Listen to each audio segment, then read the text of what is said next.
Hi, Hello, you must be Philip. I am. Hi Hey, there. how are you? I'm okay. I'm good. Good, Where are good. you speaking from? Just outside Exeter. Oh gosh, wow. Okay.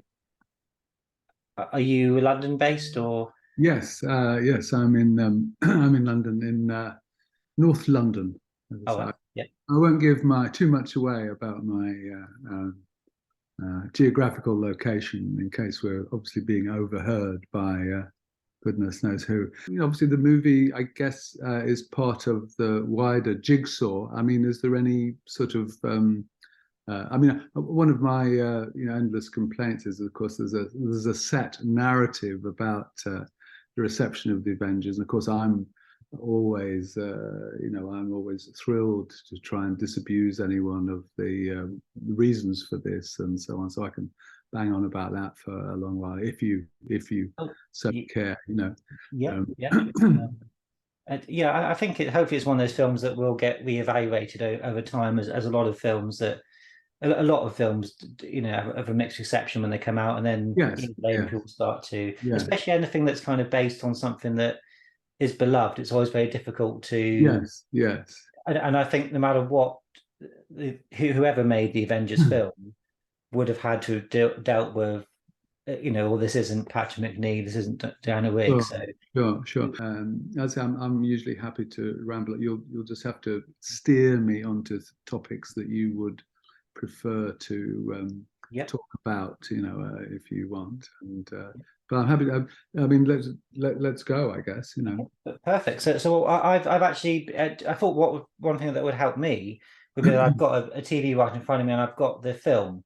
I'm going Oh to my play gosh, it just so I can sort of jolt some question areas. gosh. Well, because I won't. I've only seen it once, so I won't have Oh, right. hardly any recollection of it. Yeah. Well, So it's it's not. engraved on my memory, Yeah. but apart from that, yeah. Yeah. So it's not. So is it?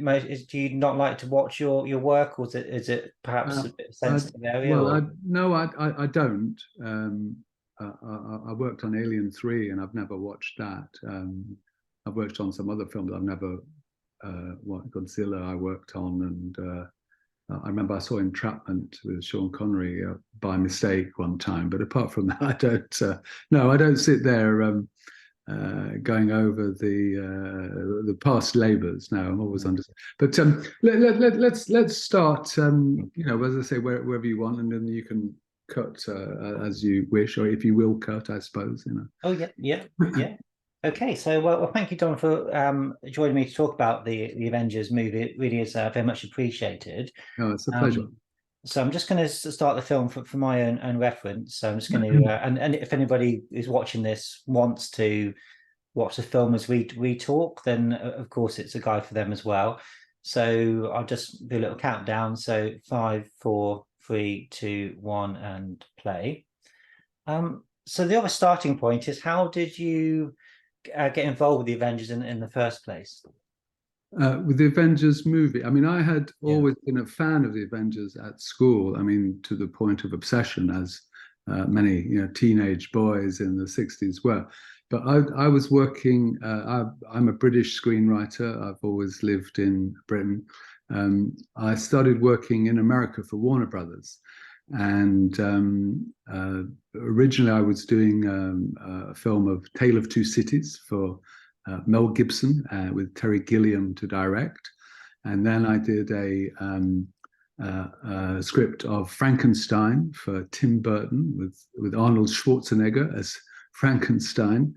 And I did a couple of other things. I was doing a film of the A.S. Byatt novel, Possession, of all things. So um, I was because I'd done a script that Warner's liked very much, and there were a few people who really liked this script. I was brought into this world of Warner Brothers, and they'd been. I worked with a producer called Paula Weinstein, who was a former studio head, and she'd made things like Fabulous Baker Boys and these kind of things. She was fantastic.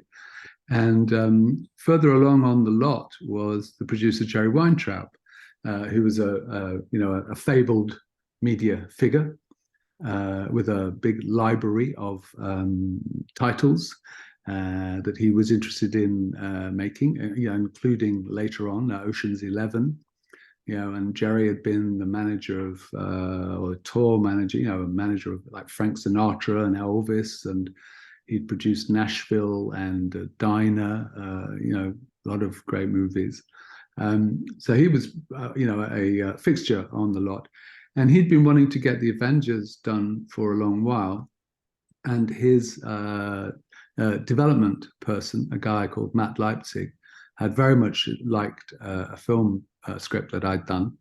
And he suggested I come in and pitch to Jerry about doing the Avengers. Matt thought I would be great for it because I wasn't really loaded up with all the sort of Hollywood ideas of how to do things or whatever. And so he thought, well, let's take a wild leap and get this guy in and make a pitch.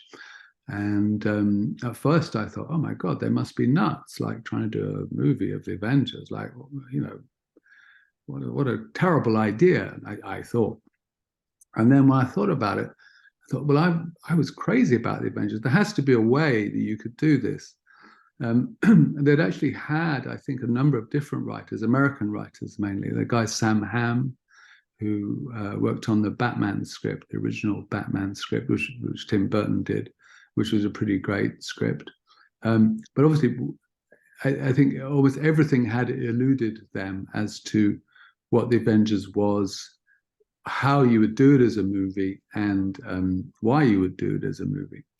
And they had all sorts of ideas, like, to solve the Britishness of it, well, maybe they should be involved in Concorde, or some just terrible ideas. And to cut a long story short, and also they couldn't work out where it should be, because when you watch the Avengers, it's in a kind, it's all shot around the studio, I think. It's in the ground. You see more of, I think, is it Pinewood or Elstree Elstree, yeah. You see New Avengers is Pinewood. Yeah, you see more of the Elstree gardens and home counties, things like that. So but it's a kind of made up world, I always think. It's very tightly controlled and shot in the Avengers. But basically, after a think about going in and pitching this thing, I just had a very clear idea of what to do, I thought, because Warner Brothers, I thought, is not interested in the Avengers. They're not interested in that, really. And you would never do a sort of British movie at Warner Brothers. They just don't do it. It's very American, very action-based. Clint Eastwood, Mel Gibson, Lethal, Batman was the big thing at that time. But I had, I thought, a good idea, which was I wanted to do it was Mrs. Peel. And basically, as you know, you never see Mr. Peel. I think he appears almost off camera in one episode, just very partially. Yeah. But she's supposed to be Mrs. Peel.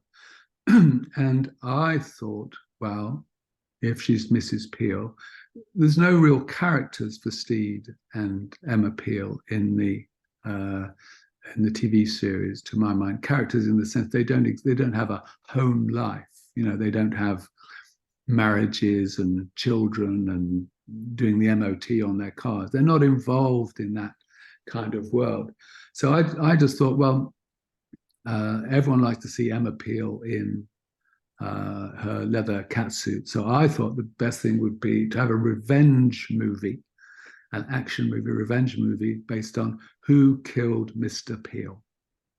That was mine. And that Emma, having recuperated from the shock and widowhood, was in mourning, which is why she was like the Black Widow, who wore her leather suit, her obsession, and that she was on a hell-given rampage to try and figure out who had killed her husband.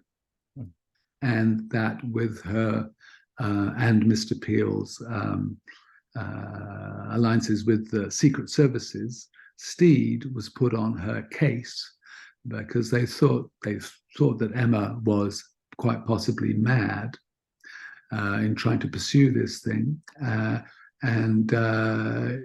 if she found out who killed Mr. Peel, then that was great. But if she didn't, and she just was going mad, then Steed was under instructions to kill her.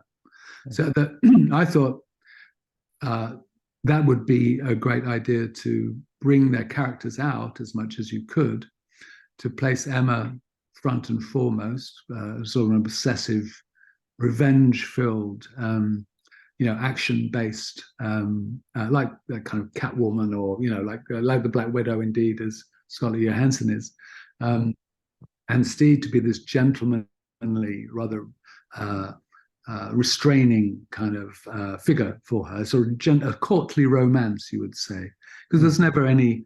There's lots of sexual tension, but there's never any romance between Steed and Mrs. Peel. That's one of the absolute no-nos. There's lots of sexual tension. And I thought, well, what situation could you make sense of that? But similarly have a sort of get Steed into ever more, positions where Emma was incredibly enticing and impressive, and to overcome his gentlemanly reserve, but at the same time he couldn't overstep the mark, because she might be a killer, she might be insane, she might really be nuts, So he would have a sort of dutiful errand as his sort of knightly romance, as it were. Emma would be this kind of all-out action person. Like my big figure was there's a King Hu film called Touch of Zen, which was a big thing for me, very balletic kung fu film from the 70s, one of the classics of Hong Kong cinema, which has a lot of, the action is very slowed down and very, very graphic, but very slowed down, very balletic. And I thought that would be a good way of visualizing the kind of female action, as opposed to just punching and so on. And I thought that would be a good. And the other thing was that almost all the film was going to take place at night. Because I thought that the only thing better than one Emma Peel was to have two Emma Peels, and one would be the real Emma, and the other one would be a sort of a duplicate of her, sort of robotic Emma, made by indeed the killer of her husband, who had cloned her. But you had to have night so that they would be misrepresented and confused, and Steed would be endlessly fascinated and drawn into the mystery of Mrs. Peel, but unable to solve it until the end. So that was my thing. It was really for Warner to do it as an action movie, and that you'd figure out the subtleties of character as you went along. But even if you weren't that interested in it, you'd be able to enjoy the action sequences. And the other specification that I made when they said, "Oh, where should it be in like modern London, 60s, and I just said I thought it should be in Avengers Land, which is this very stylized, to my mind, sort of Magritte-like world, where the streets are rather empty. There's no everything is slightly surreal, which I thought was a great feature of the TV series.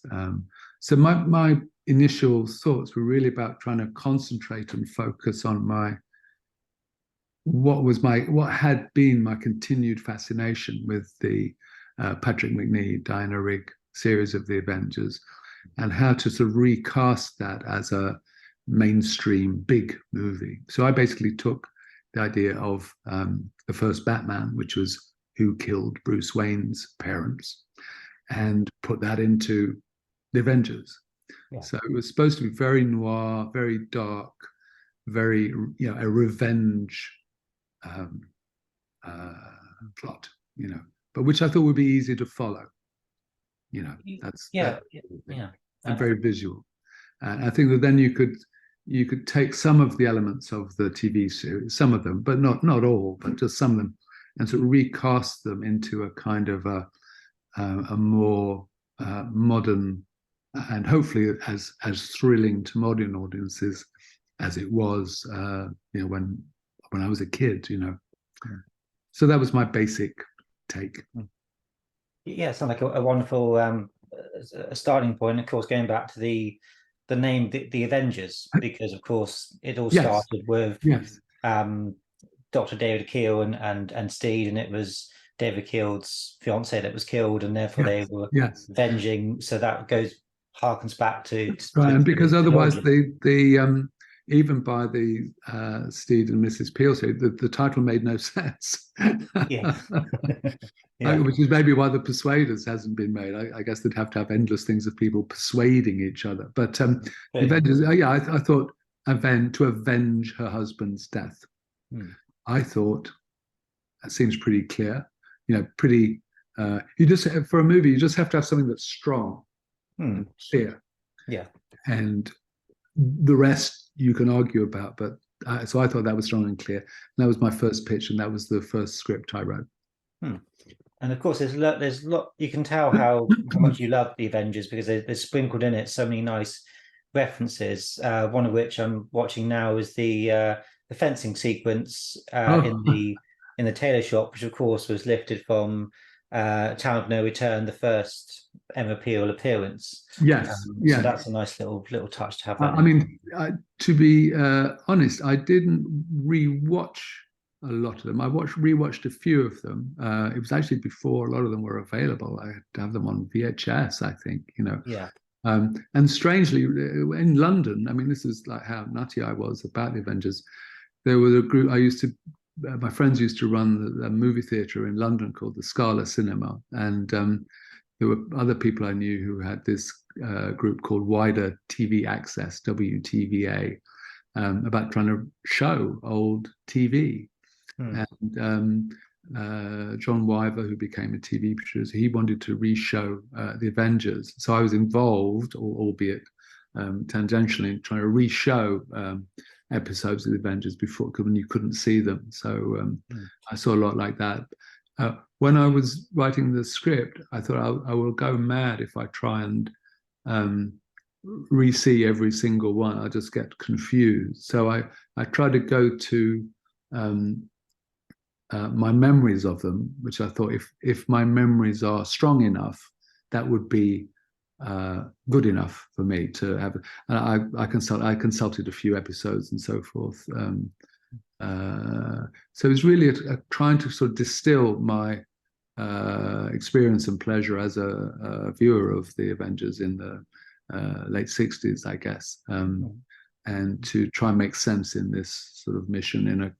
My other model, I have to say, was when I grew up, I always read comic books, Marvel comics and all these kind of things. So, and one of the things that was very exciting was when this storyteller Frank Miller reinvented Batman as the Dark Knight. He took the original artwork of the DC comics and the kind of rather static DC art and the kind of Batman never does a bad thing kind of thing, and he redeveloped these into a much more modern, fragmented, morally dubious kind of universe, which was kind of fantastic. And I thought, like, you need to do something bold like that with the Avengers, otherwise it would just be a kind of TV remake, which I didn't really have much. I just couldn't see how you would do it. I just couldn't see it. Yeah. So those are the kind of inspirations. Also, the other thing, while we're on it, I think a lot of the Avengers, the TV series, was blessed by some terrific directors who are mainly or often movie directors or young TV directors. There's a guy, Philip Hammond, who did a few, and actually he directed the first script I ever got made at the BBC called The Dark Angel with Peter O'Toole, very sort of gothic things, all setting up shots in mirrors, all this kind. This was all second nature to him because he'd worked through the Avengers. And I always thought that Brian Clemens, all these, it had a very gifted set of writers and directors, super stylish, you know. And I thought a lot of the things that they were putting into TV were really from like French movies and sort of underground, sort of the whole thing of the leather suit and all these kind of things were completely transgressive things, but became a sort of pop world, which they made up as they went along. So a lot of my other influences, there was a film by Franju, a French director called Judex, which is about a black-clad heroine who crosses the rooftops of Paris at night and is a thief, you know. So a lot of my idea of Emma Peel was that using this kind of, you'd go back to those kind of things, those French, and go back to Fantomas, those, which is again is a very similar idea of this sort of black-clad heroine in the streets of capital city at night. So I thought you would make London this sort of mythical, nighttime haunted place. So that was another element that went into my pot, you know. Another influence is the beginning of the film, which is again sort of lifted from the episode Target with the agent testing ground, and we reveal, of course, it's all just sort of like a set he's walking through. That seemed to you, was that always your idea for the opening? Or? No, it absolutely was not. I can start. I can tell you about all this, but that's a very good place to. You have to stop me if I go. So my original. There were 2 or 3 different stages of the screenplay. There was one which I did, which was very much this dark revenge fantasy, who killed Mr. Peel. And the opening of that was a sort of scientific experiment deep in a basement lab somewhere in the home counties, a sort of a weather experiment. And during the experiment, something goes wrong, and Peter Peel is killed in this sort of overheating kind of weather thing, and Emma tries to save him and all this. So, but there's a big boom, and it all goes away. It was never my intention to have Steed in that scene. The scene that you see was a kind of a B scene, you know, and you have all the A scenes, which is a progressive thing. And always people, because the Steed has nothing to do with my story. It's all Emma Peel. So I'd sort of reversed the traditional Warner's thing. I put the woman in the man's role, and the Steed was with all the elements of, you know, sexual tension that are in the Avengers, and, you know, Patrick Macnee's mother was a lesbian, and there's all these sort of strange elements that run through the. So Steed was never, and the scene that's there was something I was asked to do, to follow this big, huge scene with Emma Peel, which now no longer appears, and it's in the trailer. It's in the trailer, but it doesn't appear. So the first scene in the second, there was, I'll tell you how it went. I did the first script, which was Who Killed Mr. Peel, this sort of dark revenge track, where Emma is going crazy and with grief, and appears to being tormented by an unseen enemy, of, we presume, the murderer, you know, who's trying to toy with her and torment her. So it was very much Emma in Wonderland, so this sort of like a dark acid trip through this, if she's going to go crazy or not. And everyone wanted to do this script. It was a hot script, you know, from having this property which was they've been trying to do and had no ideas for. This is suddenly a huge hot script. They offered it first to director Jean-Jacques Benix, who was directed Diva and French movies, very, very super stylish, very cold, and it was fantastic. He went off. He couldn't negotiate a deal with Warner Brothers.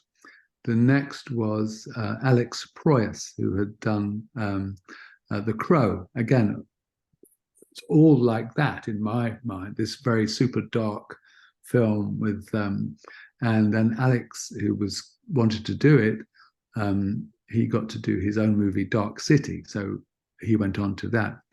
The next director who tried to get was David Fincher, who was desperately keen to do it. And I'd actually worked with him on Alien 3, so he knew me pretty well, and he loved the thing. But he hadn't really worked on a movie since Alien 3 because he was in sort of director's jail, for disobeying all the studio and everything. And he actually did, it's online, I can send you a reference to it, but he actually did a Honda commercial of a sequence from the movie. He just lifted it and did a Honda commercial based on it, right, as an audition thing to show how he would do it. It's a very funny, it's sort of like, it's the sequence which I think is still in the movie of these sort of mechanical bees, attacking car. So he just took that and made a Honda commercial out of it. It exists, and I can send you it. It's very, very funny. Anyway, Warner's did not want Fincher to do it. They just said, he wanted to do it in black and white, for example, Right. Yeah. And David is a person who just gets what he wants, or there's no negotiation with him, Anyway, Warner's, anyway, the next person we got was a guy called Nick Mayer, a director, Nicholas Mayer, who had by this time done a lot of sort of Star Trek things, but he'd really done the 7% Solution about the meeting between Sherlock Holmes and Freud. And he was both a novelist and I think he lived in Britain for a long while. And he, having done Sherlock Holmes and everything, he kind of understood a lot of the sort of Sherlock Holmes aspects of things, sort of Freudian aspect of things. And he loved the script and said, let's just do it. He didn't change a word, for some reason, he faded out. I don't know these things happen. And so there was going to be a delay in the production, and we were without a director. During this time at Warner's, there was another movie being done, which is The Matrix, by a rival producer on the lot. And I discovered the Matrix, which is a great movie. You may recall there's a Emma Peel type figure by Carrie-Anne Moss in it. Yes. It's very much, Emma in Wonderland kind of acid trip thing. Yeah. And to my amazement, I didn't know about this until I saw them. They took scenes from my Avengers script and put it in The Matrix. There's a scene where they're on a ceiling, on a rooftop. It shows a rooftop, and there's a thing with on the rooftop quite early on in The Matrix, which was from my script of The Matrix. It just the description is, And another one of my scenes ended up in a Batman movie, Batman Forever, which I had no idea about this until I saw the movie on a plane. Yeah.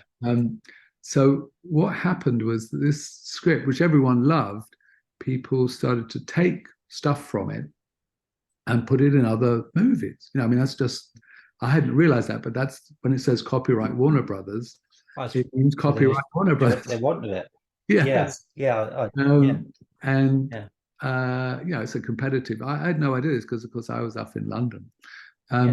But after a sort of long delay, I have no proof of this, but I think what happened is they said, look, we can't have two dark movies about crazy women in leather suits, going through nighttime cities.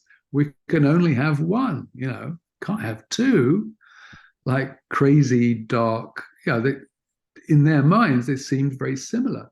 My version of it, which I'd done in all innocence, and the Matrix, which had its own, obviously, its own genesis. And I'm not saying they copied it, but it was just one of those odd things. And I think at some point someone said, "Oh, the Avengers." No, no, no. It's not a dark craze. No, it's a comedy. It's a comedy. They probably, but no one told me. You see, so when I returned, and Jeremiah Chechik was the director who'd done comedies like Benny and June and so forth. He loved the script, but it was going in a very different direction. And the first thing was that they wanted to do without Mr. Peel. They didn't want Who Killed Mr. Peel. And I said, well, that's the whole movie. That's the whole story. Like Hamlet without the prince, or without the revenge motive. Like, I don't know, Hamlet without, perceiving his father had been murdered, he wouldn't have much of a story. Without the ghost, isn't it, really? Yeah, So yeah. And I just thought, yes, exactly. I won't say my film's like Hamlet or The Matrix, but anyway, you can see that where I was going with this. Yeah. I said, but then we won't have us, anyways.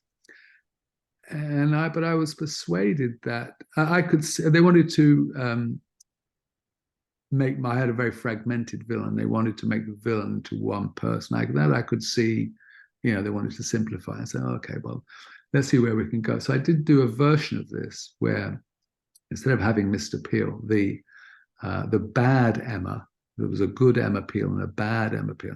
But I had this thing where the bad Emma Peel was much more a part of the thing. So there were always Emma Peels on the scene. And bad Emma then did this first scene, which was destroying this scientific establishment, like going crazy.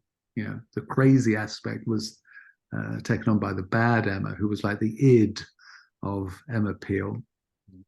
And so she was in this first scene, breaking into this scientific establishment and destroying everything with, killer kung fu kicks and the whole thing blowing up and people being thrown. This was the first, I guess, 6, 7, 8 minute piece, and it began in a very Emma Peelish thing of this. They changed the car to an E-Type Jaguar, but anyway, just coming up out of nowhere, this E-Type Jaguar, her going into a phone booth, saying, "How now, brown cow," pressing button B and going down into this subterranean lab, where she then proceeded to wreck everything. Anyway, this was the start of the movie, and this is what they think Emma Peel has done this, so they call her in to be questioned. And her mission is to prove her innocence, of this first thing which you've seen. So what you don't see in the finished film is anything from the story. Yeah. But before we get back to that, yes. You mentioned that you had some part of your script went into Batman Forever. What was the scene, the Batman Forever? I think it was something. I had a kiss in a maze between Steed and I don't know if it was Emma Peel or the good Emma or bad Emma. I think it might have been bad Emma, where they kiss, and she has some poison on her lips, and so he kind of anyway. Apparently, this was used with poison ivy in Batman Forever in a scene. Apparently, Oh, yeah, that was the one after Batman and Robin. So there is a sort of, I mean, or might have been Batman. Anyway, one of those ones. I can't remember which one. I think it was Joel Schumacher did it. Or anyway, I don't know. I can't remember which one. But anyway, I was told. But then, of course, because I was trying to engineer a kiss between Steed and Emma. Otherwise, there's absolutely nothing. I thought, well, obviously, you'd have it so that it wasn't really. I mean, you see them kiss, but it would be bad Emma, and there'd be poison on her lips, and Steve would be, anyway. So having done the whole plot to engineer that, they then said, "Oh, you can't have that scene." I thought, why not? So they couldn't find him. Anyway, the real reason was that the scene had been taken and put in some other movie, but I never found that out. The short thing being that Jeremiah, the director, who was terrific, and who he wanted to take in a very different way to my original script. That's fine, but he basically did a really good job of the movie that he kind of wanted to make for my things, and he has been really received the brickbats over many years for screwing it up and so forth. None of that blame is due to him at all. He absolutely did the movie that he wanted to do, that the studio wanted to do, and it was the studio which, as we say, took another course after they'd made the movie. Amazingly, but we can get onto that. So I just want to make it clear. I mean, although what I'm describing is basically Welcome to Hollywood. It's not like I'm the only one this has ever happened to.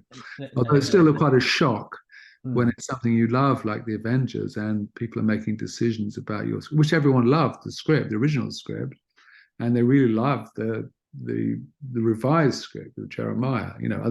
We got Ray Fiennes and Uma Thurman and Sean Connery. So, can't do better than that.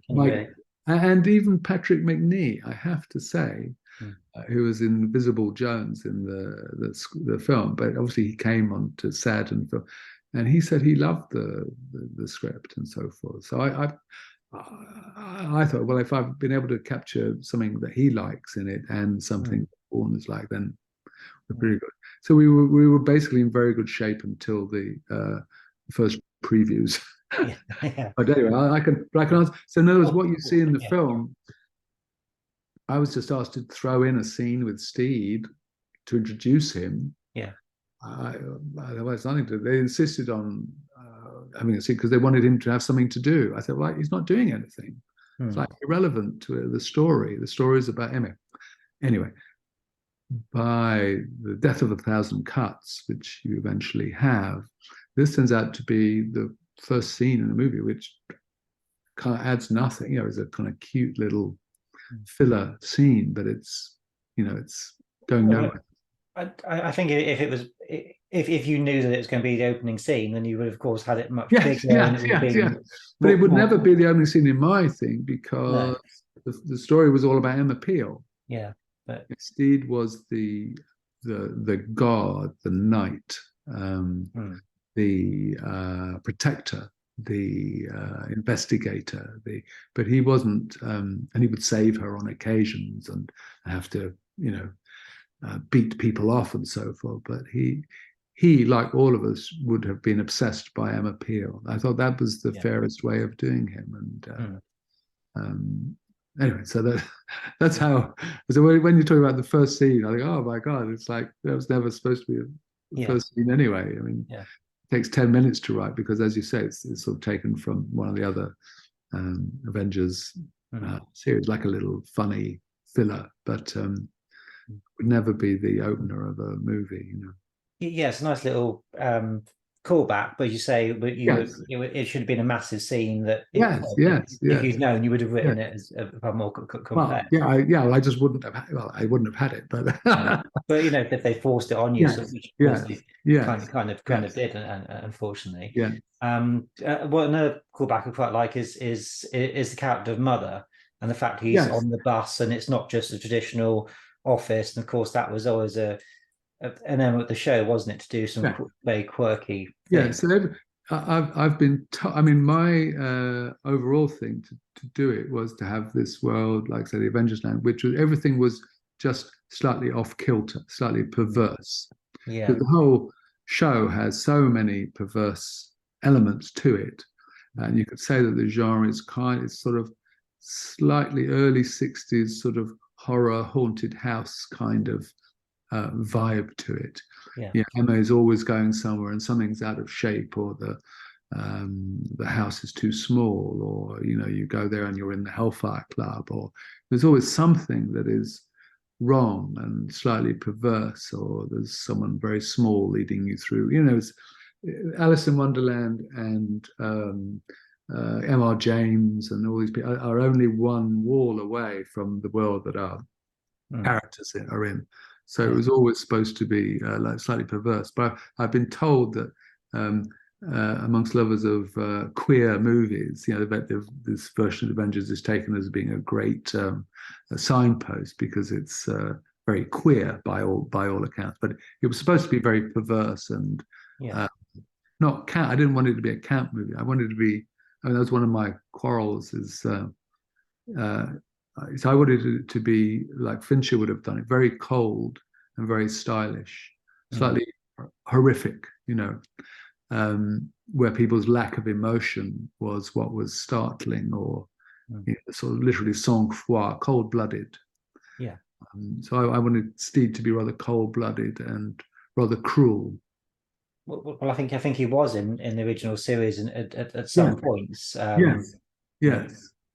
Yes, and Newtonian, like Patrick knew how to play that. It was all very jokey, and then suddenly, like, so that was the kind of character, But I say a lot of the French movies are very good on that. But obviously, as you can tell, there was a slow slippage away of not just individual scenes, but the entire logic of the enterprise as we went along. So it was all filmed. But was slowly cut away in the post-production world.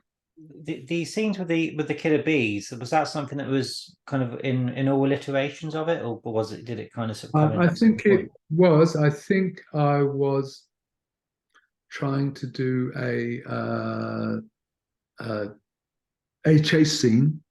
There was no one in the villain of the piece would never be chasing anybody. So I remember thinking, well, they should be, in the way one does, you think, well, they should be harassed by killer bees, I don't know why I thought that. I mean, my idea was to have everything that would happen as a slightly, everything was out of order. Nothing was natural in the entire place. Mother was called, the female was called father, the male was called mother. Steve and Emma's roles were completely reversed. The whole weather thing was, originally I had just had lots of different weathers happening all the way through. Torrential rain, all this from a surfeit of H2O and those kind of things. So it was always very clearly you liked that episode particularly, and you wanted to, was it that inspiration? Yes, well, I thought one surfeit of H2O I liked, but I also thought that it could be visual for a start. I wanted something where you didn't have to explain a lot. What was happening. I thought in English they can always talk about the weather, and that in the way that they did, because they would always talk. They never really talked about the plot or about the character, but they would always talk in a very arch way, or weather or tea or driving, or they were always teasing each other about. I thought talking about the weather endlessly would be a way of them homing in on who the villain was and everything, all this kind of stuff. So everything in it, in my mind, was refracted from the TV show. All the small elements. In the original script, where there was who killed Mr. Peel, the answer was basically his brother, who had always adored Emma, but had always been jealous of his brother at school. And the whole thing was called the Prospero Project, but they would have been in a school production at Eton of The Tempest. And also one of the other things that I always loved was, I think, is it Trouble in the Attic? There's an Avengers episode of, it's like sort of Dead of Night kind of thing, about where the toys come to life and everything. There's a whole series of that. There was one episode that did come to mind watching The certain house that bits of the Jack built. film. Yes, the house Yes, Jack built. that's the Yes, one. that Yeah, was the one I was going to mention. Yeah, and the teddy bears come from what I perceived as the sort of childhood jealousies of these two brothers. The teddy bears were things that they'd kept, and the murderer, as it were, the bad brother, had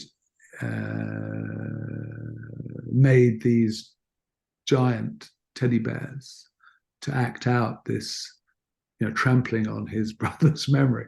So the whole thing was supposed to be, obviously, it looks nuts in what's there. I kind of like it because it's so mad, but it was taken from my interpolations of some of the Avengers episodes where things from childhood became rather sinister. Yes. That was really the thing. And fragments of memory and things that were left behind in attics could become killer kind of things. So there's rather a Freudian element, a lot to it. Sort of Freud, Sherlock Holmes, M.R. James kind of world, I think. So I was trying to get to that side of Emma's world, really.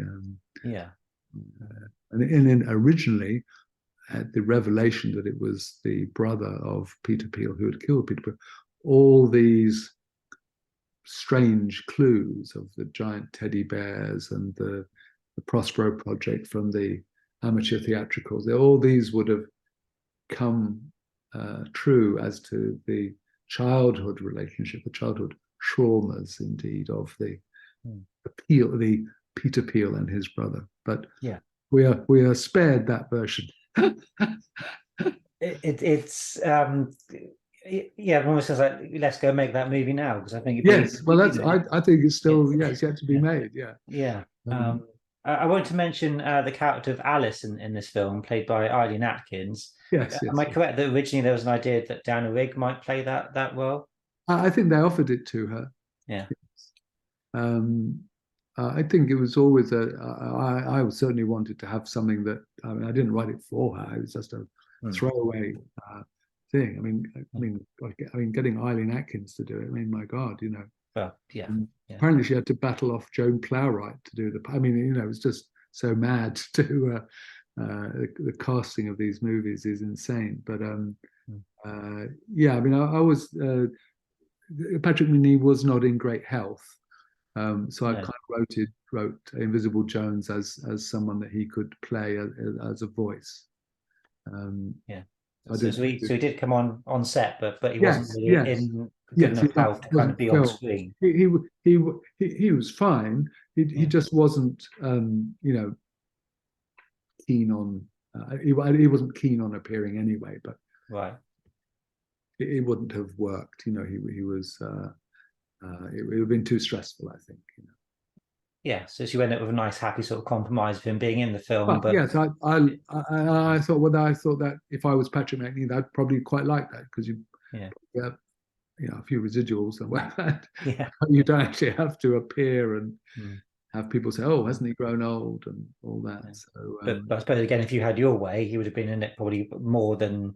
He'd been there physically, and he may have had a number of other scenes. And I think Invisible Jones was probably just to pay homage to just a little sort of because I think it's always nice to do that. But again, I think he seemed to enjoy the humor of the thing and the slightly surreal side of things. So he very much enjoyed it. He said to me. So obviously his blessing was terrific. But he was obviously a gent, I don't think anyone expected Diana Rigg to waltz in and, I think she's always had a bit of a difficult relationship with the Avengers and Bond, and anything that's kind of dominated the public perception of her. And I think she probably wouldn't have done it under any circumstances. No, exactly. So that was, I didn't have any, but the Patrick Macnee thing, I definitely thought that would be an appropriate sort of double act, as it were, between young Steed and old Ghost of Steed, as it were. And sort of being slightly forgetful and all that kind of stuff. So Yeah, so I mean, I suppose what I'm recalling is that really, I mean, everything that I did in the script, both my original script and then in the revised script, was refracted through my love of the main Steed and Mrs. Peel series. Because I, like everyone else, watched every single thing once, twice, or as many times as I could, and I rewatched it and. I used to carve, in fact, my neighbor at school used to carve Emma Peel into the desk. We were so obsessed by it. So this was, but I thought there was a good way of translating it onto the big screen, and but alas, what you see has fragments of this much longer, thing that actually made sense, but it was all been cut to ribbons, unfortunately. Yeah. I think there is in terms of how to make an Avengers movie. I know, of course, we'll talk a bit more about the reception of the film a bit later on, but you kind of were facing kind of an impossible situation, really, because I think the Avengers is, if you're going to make the Avengers today, what do you do? Do you go with Steed and Emma, which is obviously the obvious choice, but the Avengers has been a two male lead initially, then it's on a Blackman, it's black and white, it's then Emma Peel, it's then Linda Forston, it's then a trio with the new Avengers. Yes. So when you say let's make the Avengers, what do you pick? Well, I was definitely. I mean, I'm a Sean Connery as Bond man, and I'm a Patrick Macnee and Emma Peel Avengers. I enjoyed the first things with Honor Blackman. I'm a big Ian Hendry fan, even from Former and other things. But the new Avengers I don't like. I met even Gareth Hunt once, and but I couldn't bear to tell him how much I didn't like his TV series. But yeah, I mean, for me, that the Steed and Emma Peel were the classic, and I think I'd acknowledge. I mean, the writers were brilliant and were obviously tightly disciplined and really cranking out these fantastic stories, which I think they kind of made up as they went along almost, but drew this super tradition of the bits of Gothic horror, bits of the sort of hammer horror kind of things that we're making round the corner from them nearby. The technicians and the people involved in it were all like super first rate. But I think that it didn't start off as it was. It took a couple of series to get going. And even the first few episodes, the chemistry between Steed and Mrs. Peel is a little off. It's not quite there. And you just see really Diana Rigg, I think, 24, 25, 24, whatever she was, slowly just being so confident and Patrick Macnee just realizing, oh my gosh, I know how to play this. I just play second fiddle. So I really think that she made it what it was. In turn, sexy, flirtatious, Noel Coward, horrific. She was game. She was Alice in Wonderland. She was, every kind of female fictional heroine. She just could do anything. And so I think that as I think they kind of made it round her. And they knew she could do anything. So that was really, that was always my model of the Avengers. I never thought for the moment horrifically about the new Avengers and the early series, which I'd enjoyed with Honor Blackman. I just never thought were serious contenders. It was always that. I could just break off for one moment. I'll be back in 1.5 minutes. Yeah, perfect. That's good.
Sorry. Okay. Okay. Go back. So yes, but I wanted to ask you about the producers. There was Susan Atkins. I don't know if you remember her at all. Yes, indeed. Yes. Um, She worked for Jerry. Jerry Weintraub was the main and indeed the sole producer on it, really. Susan worked with Jerry and was more the sort of nuts and bolts producer. She was very nice, but she was Jerry, who was the father figure, as it were, of the whole thing. He loved the Avengers and he loved my script. And he tried to get it done, and he got it done.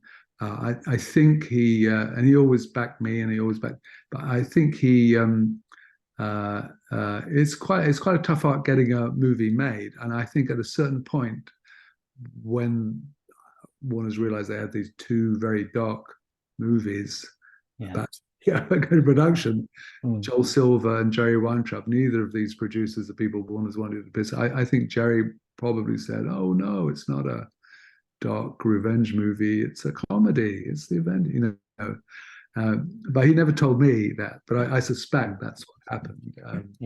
And so then he's still got to make it. But just in a slightly different way. I mean, these are the compromises. The writer in these positions are the last to know. But Jeremiah, to give Jeremiah his credit, he was very clever, bright, stylish, capable. Got a great team together. Cast it, got a great cast together, and the 2 hour, 20-minute version of it is terrific. Yes. I mean, and we were, I think it was just after started cutting it. So we were in LA we were watching a Jean-Pierre Melville movie of all things. And the trailer for the Avengers comes on. We just shot this thing and they're trailing it in like the December or something before, we think the original trailer go, wow, this looks good. We'd never seen it. Obviously, I'm up with an audience, and the ripple among the audience was, wow, you could tell they're a great audience. But we'll save that discussion for later. So Jerry was really Jerry was, unfortunately, he died a few years back, but he was more of a sort of a legend, the legend of Jerry Weintraub. He wasn't a kind of he was a deal maker, really, rather than a movie maker. Yeah, I think you find a lot of producers are that they're good at making the movies. They may not necessarily be filmmakers and artists in the sense that directors and writers are. Jerry put people and stars together and kind of said, got on with it and smoked a cigar. So he was an old style guy. I think in the Warner Brothers politics of the time, I think he got slightly outplayed, but that's, we get onto that. Yeah. I'm just watching the Invisible Jones scene now, and towards the end of that, he walks across the projection of the map, and I was never sure whether Patrick did that bit or whether I was thinking, I'm pretty sure it was. Yes. I mean, he was certainly there on the day we shot it. Yeah. I think because actually, it's incredibly difficult to shoot a scene like that. Amazing. Yeah. I thought it might be a kind of a cheap scene after all these big expensive things. Turn out, once you get the technicians onto it, it's these things have to rise up, and everything is lots of rehearsals, and he has to say the lines to me. I mean, incredibly complex. But there was, I think, he could be a cheap scene, but But it was nice that he was there delivering the lines. Yes. He felt good. He was great. I mean, and later on when people were slightly more vitriolic about it and I had to think, oh gosh, that was, Patrick was very keen on it, and I'm sure he would have been said he was keen on it even if he hadn't liked it, because he was very gentlemanly. But I took his compliments at face value. Oh yeah, yeah. I think it was. I think the part of the excitement is that when a film comes out, it brings attention to the TV series that Yes, created yes, it. So absolutely. he was aware that it would increase his Yeah, profile, yeah, and yes, so of course, yes, at the very least, yes, um, yes, and it's and obviously continuing the Avengers legacy as well. yes, yes. Yeah, I mean, I thought um, I had to be true. It's like you have to be true to what you love, but you have to be bold enough to give it like some new life. I was certainly bold, and in the whole Hollywood process, there, it's boldness is not quite enough. You need a few other super skills. So I was unable to fight any of the battles that needed fighting, but So were you kind of protected by the battles from the producers? They were kind of sort of keeping you Uh, happy, I, Warner Bros. I happy, and was aghast at the. I mean, one of the when we were just about to start filming, they came and said, "Oh, all these night scenes, we've got to do them in the day." hmm, Uh, I said, "Well, that's not going to work." It's like yeah, if the whole thing is hmm, mysterious about who's this other bad Emma Peel, and you can see it isn't our Emma, it's not going to work. The whole thing depends. Anyway, hmm, by that point, the writers, yeah, you can stamp and scream, but you're part of a very big machine, yeah, and you know, people, you just get trampled. That's the way it goes. hmm, Jeremiah was he had to make certain compromises on his thing, but he was more happy with doing it like that. But I wasn't. But hmm, uh, yeah. they would say, "Oh, you were still hanging on to that earlier draft that you did." Well, yes, I was. Hmm. Oh, I was going to mention that the teddy bear sequence, because I know that Brian Clemens commented. Didn't I don't think he really commented much on the film over the years. But one thing I did hear him talk about is there was an event for the 50th anniversary in Chichester, Oh, and right. he was doing a talk about it. I think somebody brought the film up, and he didn't quite understand the teddy bears. Of course, with our conversation, it makes perfect sense. But of course, so much of that is lost through the Yes. different drafts and Yes, things. yes, yes. I And mean, the teddy bears were again, like as I say, the original the villain, the culprit, the mm, enemy of Emma Peel yeah, was Peter Peel's brother, mm, who had mm, always harbored designs on his brother's wife, and indeed had killed his brother yeah, through a long, mm. insane series of jealousies. I, Uh, I, I wish I knew, because childhood. I could have told him if we Yes, I knew yes. that story now, Well, I could have told him, but I mean, explained to him. But I'm sure Brian Clemens would yeah, well pissed off with anyone doing the Avengers. If I happened to take that role, I'd have to accept that. I mean, his work and his legacy remains, yeah. inviolate. So that's and his royalties, I'm sure, also remained inviolate. So I'm sure he was. There is a lot of. I know when the new Avengers was cancelled, the ownership of the Avengers has always been a very Yes, complicated thing. yes, So yes. the fact you've got a film made anyway, just from a Well, rights point of yes, it's view, but very. I mean, the rights. um, Goodness knows. I mean, I think originally, I think by the new Avengers, I think the times had moved on. I think, and the sort of devil may care kind of unrealistic kind of things of the Avengers that we love. mm, The, the steam had run out. The kind of confidence of that kind of relationship, that kind of yeah, television making had gotten a yeah, prisoner, and things had moved on by the time that. So the new Avengers, I felt, was harking back to it was already kind of nostalgic, mm, which I wasn't so yeah. keen on. But yeah, I mean, Brian Clement, I'm sure, the rights to these things disappear from your clutches, and all your work is I mean, taken by the someone else. strange thing is that Brian Clemens never had any sort of real control of the Avengers. Oh, He right, was yeah, Albert Fennell was the yes, co-producer of the which, and they yes, were fired from Series 6 of the Avengers. Yes. And so they didn't cast Linda in as Tara Oh, I King. see. Right. They were let go, basically. Yes. I think people thought, well, we know how to do it. We don't need you anymore. Well, that's again, obviously, it's a tragedy, you know. But as I'm testifying, it's it's not a new story, is it, by any means? And unfortunately, and thankfully, they realised their mistake and they brought them back, and yes, and no harm was done. But when the New Avengers was over, there was a meeting about how to divide up the profits and all the different rights and things. And Brian and Albert weren't invited, or they were told it was a different time. And by the time they got there, it'd all been carved up, and Brian was supporting Albert in his last few years because he didn't have anything.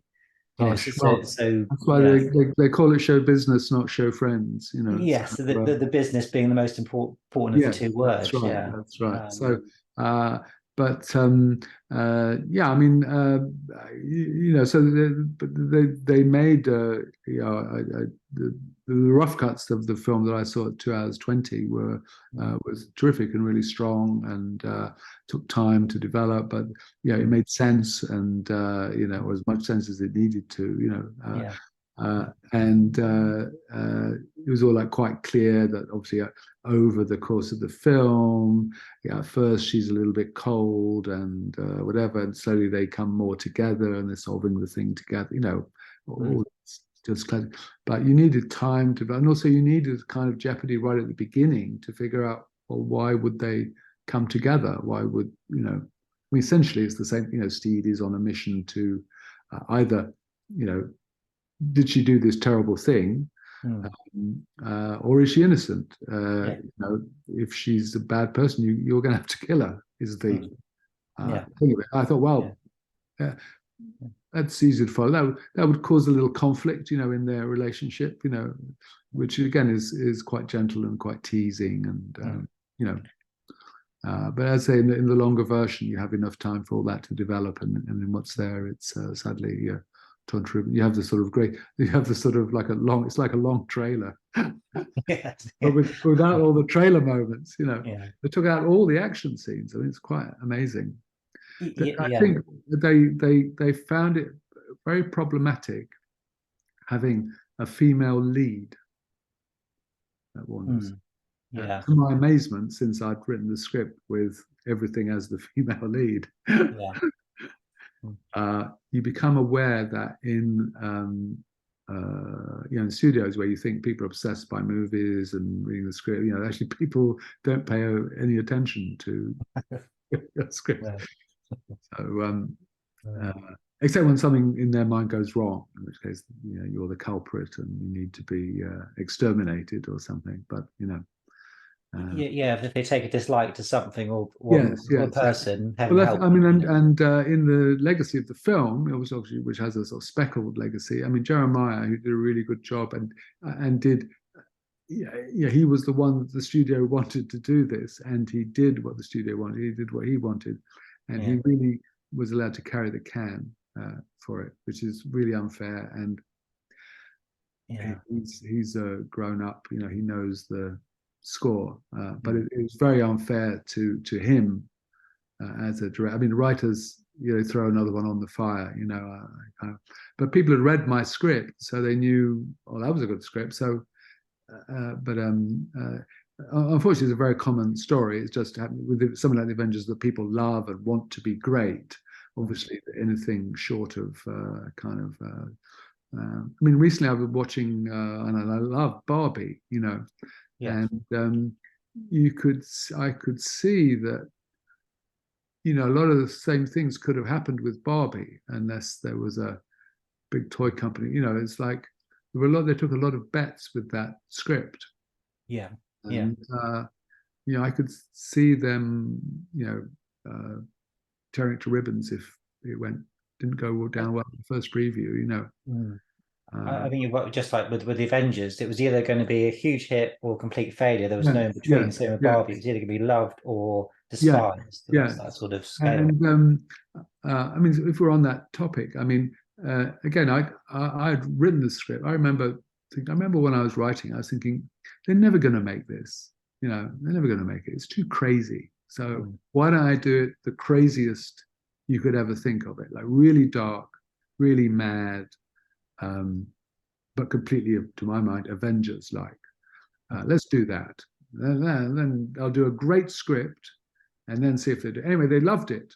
That was where my sort of problems started. They really loved it. It was like a hot script. Everyone was wanting to do it, and Jean-Jacques Benix, David Fincher, blah blah blah blah. So it really got a lot of attention, but it's quite hard to pull that through. To get it not to be diluted or changed or what twisted. I was going to say is that Warner's were so a lot of the things having to do with it are just to do with studio politics. It's not that they were horrible to me or my project. It's just this is just the way you get crunched up in their wheels. But they managed to screw up like the follow up to The Fugitive at that time. U.S. Marshals. Yes. The Batman franchise they were screwing that up. They just couldn't. A lot of these, they did a movie called Sphere with Michael Crichton book, which I was going to do at one point, and luckily I didn't. They managed to screw that up, so there were a lot of things going wrong. And I think Warner Bros. Have quite a bad history with either not paying enough attention to things or systematically destroying their own work. That's right, and alas, I was in one of the latter cycles. Yeah. And one of the things was I'd always the Avengers for me, like this original dark, super dark, female-led, kung fu action. Anyway, this was like an art, different for Warner, a big art movie kind of, something else for Warner's to do, like not their traditional fare at all. And so I thought it's like a winter movie, like a sort of dark European thing, like Jean-Jacques Benix, by the time we were doing it, suddenly a lot of other films had fallen by the wayside, and we were still going. But they somehow got the idea of it being like a big summer movie. And you go, this is never going to be this is the events like British. I mean, it was just, and so as we got closer, we thought, well, okay, if you want to release it in the summer, get this huge release and huge thing, well, we're not going to say, oh no, you've got to do it small release in the thing. So we thought, well, okay, let's. But then what happened was, I think that because they don't consult the marketing department when they make decisions, and I think the marketing department had a look at it and said, "What? We can't sell this. What is it? Yeah, crazy British, Rafe Fiennes? Are you kidding? It was all this sort of stuff. So they did all the preview things in the Valley, or most people who never heard of the Avengers, never known about it, and so it was like completely wrong. And they would go like, "What the, is this?" I mean, you could have shown them Patrick Macnee and Diana Rigg, and they would say, "What the?" Yes. And once that had happened, the marketing department just kind of took revenge on the production department. It was like so they just tried to cut. And of course, every cut that they did actually made it worse, Yeah. And then which meant that they were getting it wrong twice and three times. The one thing that can't happen is that the studio makes a bad decision. Yeah, heaven forbid. Yes. Yeah. That's the one thing they all unite in. And also, of course, the other thing that happens in Warner's is, it's not a kind of low intensity operation. I mean, everything is high. It's like working for the USSR or something. Every single thing is looked over and approved and tested, and so they knew very well what they were doing, but they kind of just lost confidence in it once there was a problem. Yeah. So, if Barbie had been a kind of I don't know, like a British toy or something, or a British, you know, he would just have got, because they just wouldn't have had that instant appeal, you know. So Yeah. anyway, it suffered on that altar, I'm afraid. So Well, I remember when they released the Snyder cut yes, of Justice yeah, League recently. yeah, yes, Producers said, well, executives have been heard to say that they wish they never released it, yes, because first of all, it showed them just how badly it was yes, messed up yes, originally, yes. and they didn't know what they were doing. I don't know if you. There was a guy from Empire. I did interviewed with a few while ago. He interviewed Jeremiah as well. You know, and he had a very interesting take on it, which was he knew all about Brazil and Terry Gilliam. You know, with Brazil, they recut. They thought it was terrible. They recut it without Terry, who did this one-man campaign. You know, saying, "Dear Sid Sheinberg, you've cut my movie out and it's terrible and it's a disaster. And I want you to release my movie the way I shot it, you know." And there was a big hoo-ha and la la la la la. But eventually they showed Terry's version, which of course was a hit. You know, I mean, it didn't take a lot of money, but it was the movie that he wanted to make. And the guy who came to talk to me and Jeremiah had this smart and I think accurate theory, was that the Avengers is the Brazil in the opposite. They showed the studio version of it, which isn't great. And it's only if you know what was missing that you can make out what could have been. I'm not saying it would have been like Brazil or something, but it was definitely in that, you know, strange logic world, you know. And I just done a script with Terry Gilliam, you know, for the other. So I was in that mind, you know. So it was. So I thought that was a rather intelligent take on it. That Brazil is, yeah, rightly praised for being for Terry having sort of saved it from the studio cut. The Avengers, alas, it's the studio cut, and it's not the director's version at all. You know, No. I mean, it's like 50 minutes shorter. Yeah. Yes, it's an awful lot, isn't it? Yes. Well, one thing that interesting when I was sort of researching for today was when Eddie Izzard's character is killed, they dub the line "Oh fuck" before he falls in down to the at the end of the film. And I heard that they put the F word in there to kind of sort of make it seem a bit harder. So it didn't seem that they knew entirely what they were doing. They wanted yes, I mean, light, then they wanted it dark, and they wanted it I adult. certainly would never have had any swearing in my. Yeah. I mean, He doesn't mouth nothing at all. the line. Yes, It's dubbed in. I heard. I mean, by that point I was no longer actively involved. I mean, I was involved quite a lot, but not. So yeah, and I don't know. I mean, again, that to me, like in my version, there was never any blood. You know, it wasn't that sort of. That's why I wanted a lot of it taking place at night, so you could. It was a phantasme. You know, it was very ghostly and twilighty and surreal and shadowy. There's no blood or F words or real sexual antics between. You know, I mean, what do we want to do? Like Steve and Mrs. Peel go to bed or wake up having a cigarette? I mean, you know what I mean? It's like.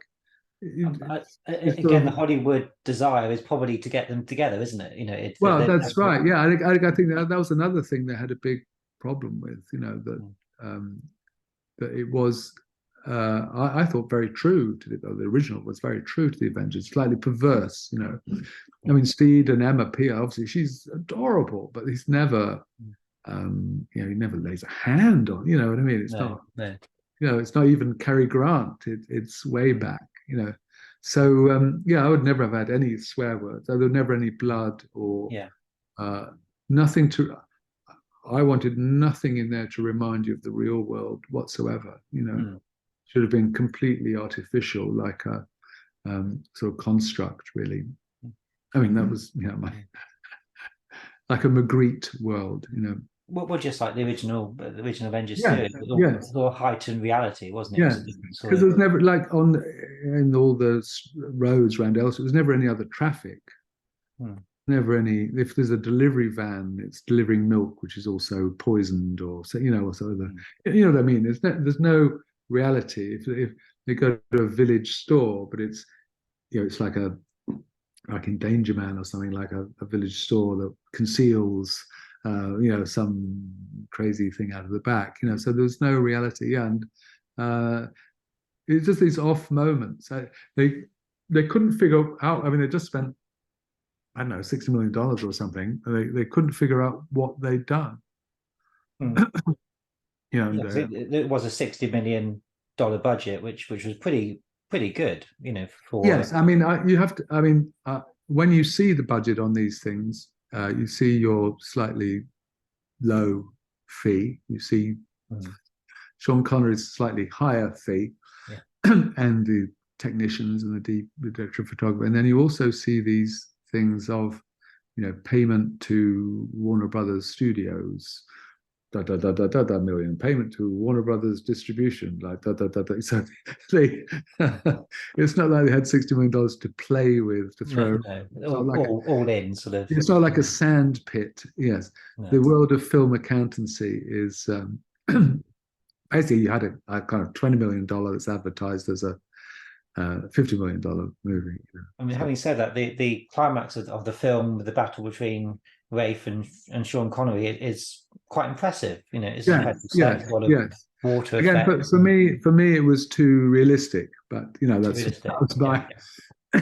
I can't remember my original version of that, but uh, I wanted it all to be very stark and there's a Japanese movie by I think Kon Ichikawa called Actor's Revenge, Mm. and there's a very sort of lots of rather artificial action sequences in this where you just do it with light. And anyway, so my original idea was an incredibly stylized thing. And again, which Fincher and these other people got.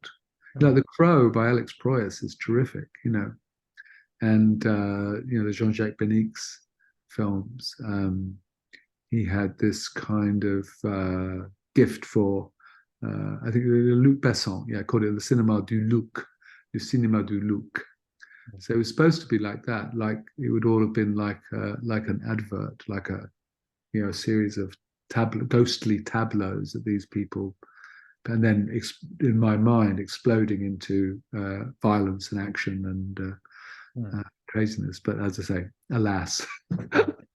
One thing I really like is the use of Steve's umbrella and the sword, and Yes. was that your idea for him to Well, actually use the I think sword? I'm pretty uses that a lot in the TV thing. So Only ever in the title sequence. oh right, yes, In yes, the color down a rig series, in the yes, titles he does, but yes. You're frustratingly, right. he never ever uses Yes, it in yes. the Well, episode. So it was I nice thought to see it I done. thought that was something you would have to go. You can't just like because he couldn't use his fists. No. I didn't want that. Mm. I think he does use his fists, which kind of abhor. But Yeah. yeah. So I thought that was unleashing the Mm. sort let him have that.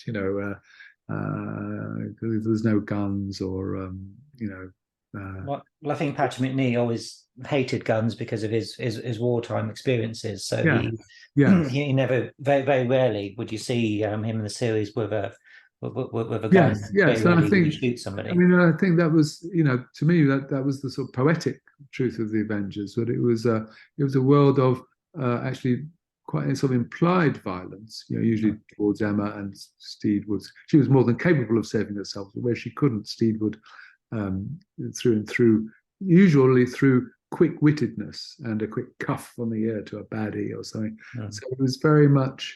And when he did save her, it would be, I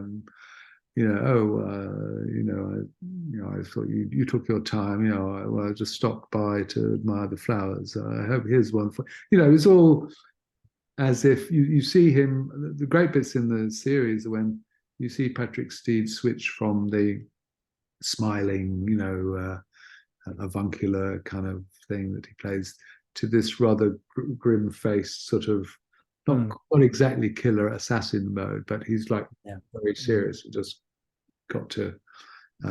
One thing I really like in the new Avengers, there is some good stuff here and there. Is there's Gareth Hunt, Mike Gambit is he's always shown to be karate expert, a lethal weapon basically. Yes. And there's one bit where Steed has to they go against each other, and Steed just with one punch disables him and he's unconscious on just one punch to the stomach. So you see that would that definitely be side. Yes. Yeah.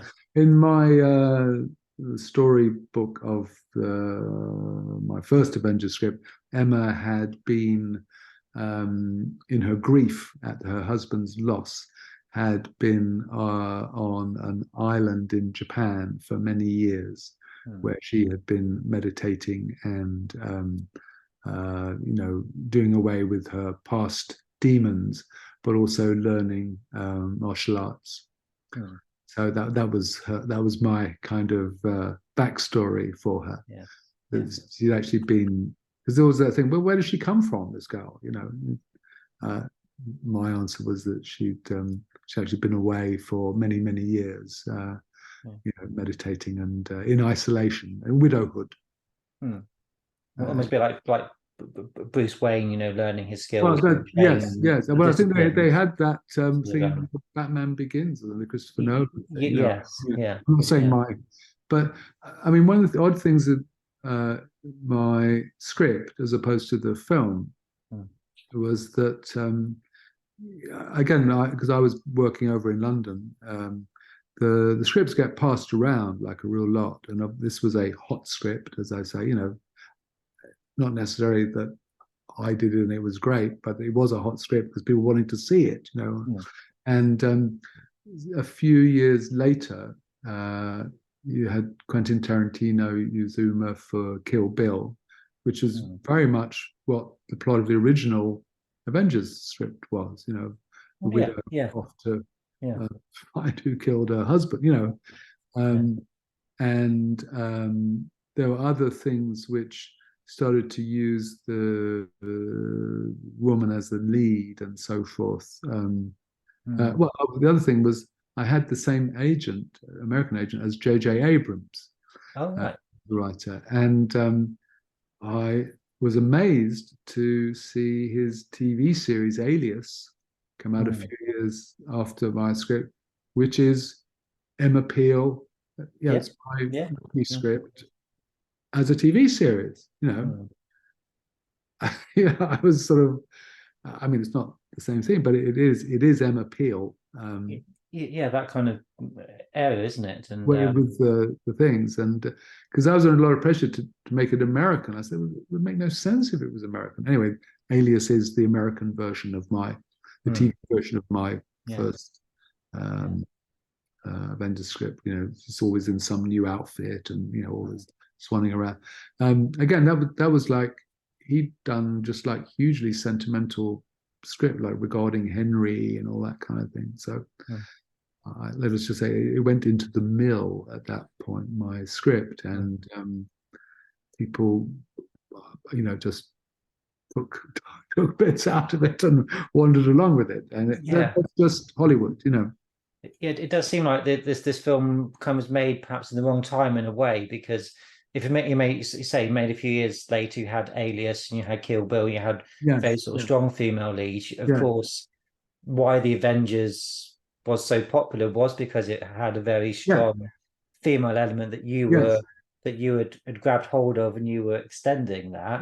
But it was made in a time, perhaps maybe because it was, I don't say necessarily the American culture or anything at that time, but for whatever reason, the people in charge were against that kind of thing. Once Jean-Jacques Benix and the sort of difficult, arty Europeans, into which category David Fincher loosely fits.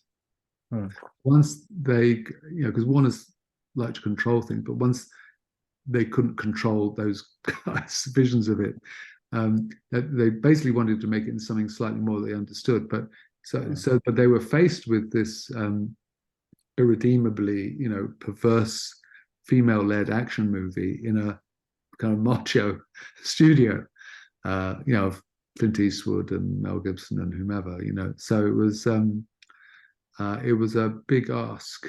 Yeah. And in the end, they just took revenge against the film and against Jeremiah, who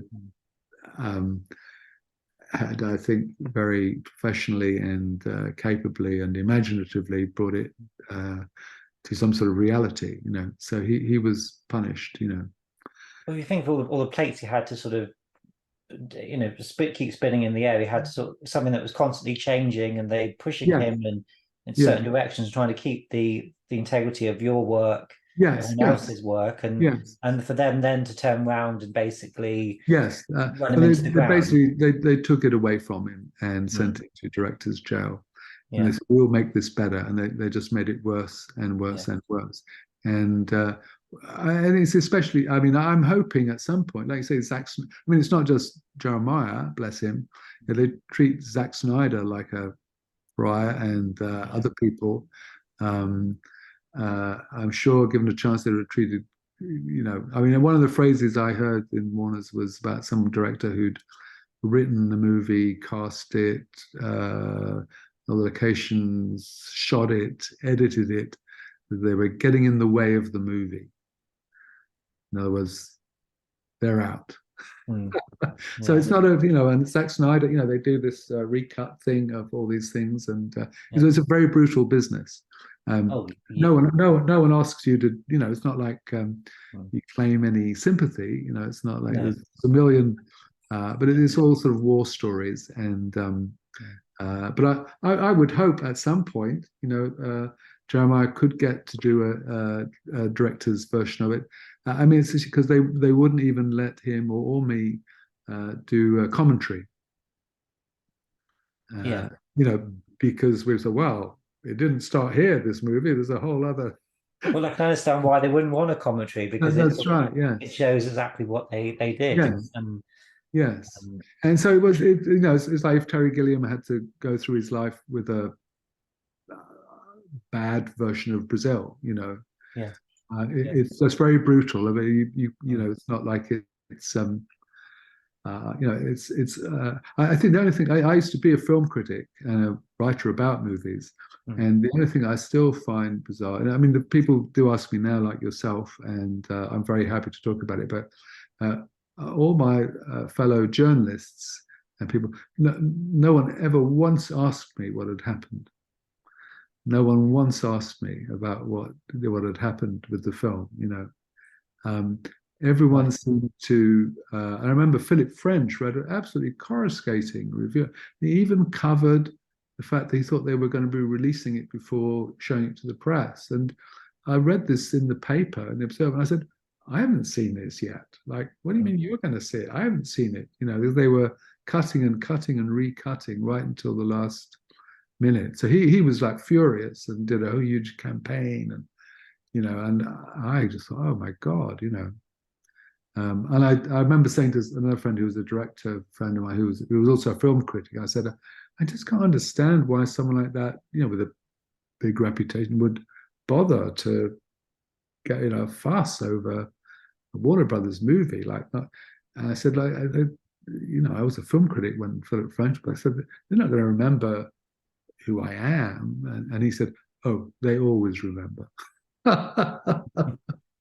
So I think there was a little bit of that, I used to be a critic for Time Out and everything. And, I think once you go over to the other side, people are very keen to stick two knives in where one will be perfectly adequate. But I found people's lack of curiosity bewildering. I'm happy to, it's the world's smallest violin that would play as I tell my story of being mistreated. It's like being the virgin at the rodeo. You're in the wrong place if you keep your reputation unsullied. But I was a little disappointed that people just kind of accepted that you'd done a big, incoherent, rather mad movie. Even people when they were doing post-production on it, someone, I think one of the earlier development people had put one of my original scripts out on the internet, and they said, "Oh, I read the script. So that's what's supposed to happen." There's people working on it who had no idea uh, what it was supposed to be. So, yeah, Jeremiah did a great, 2 hours 20 minutes. Even if it's not Brazil or The Matrix or something else, it's a pretty good movie. But it's tough out there. Did you find after the Avengers that it affected what you could work on afterwards? Did it, or could you shake it?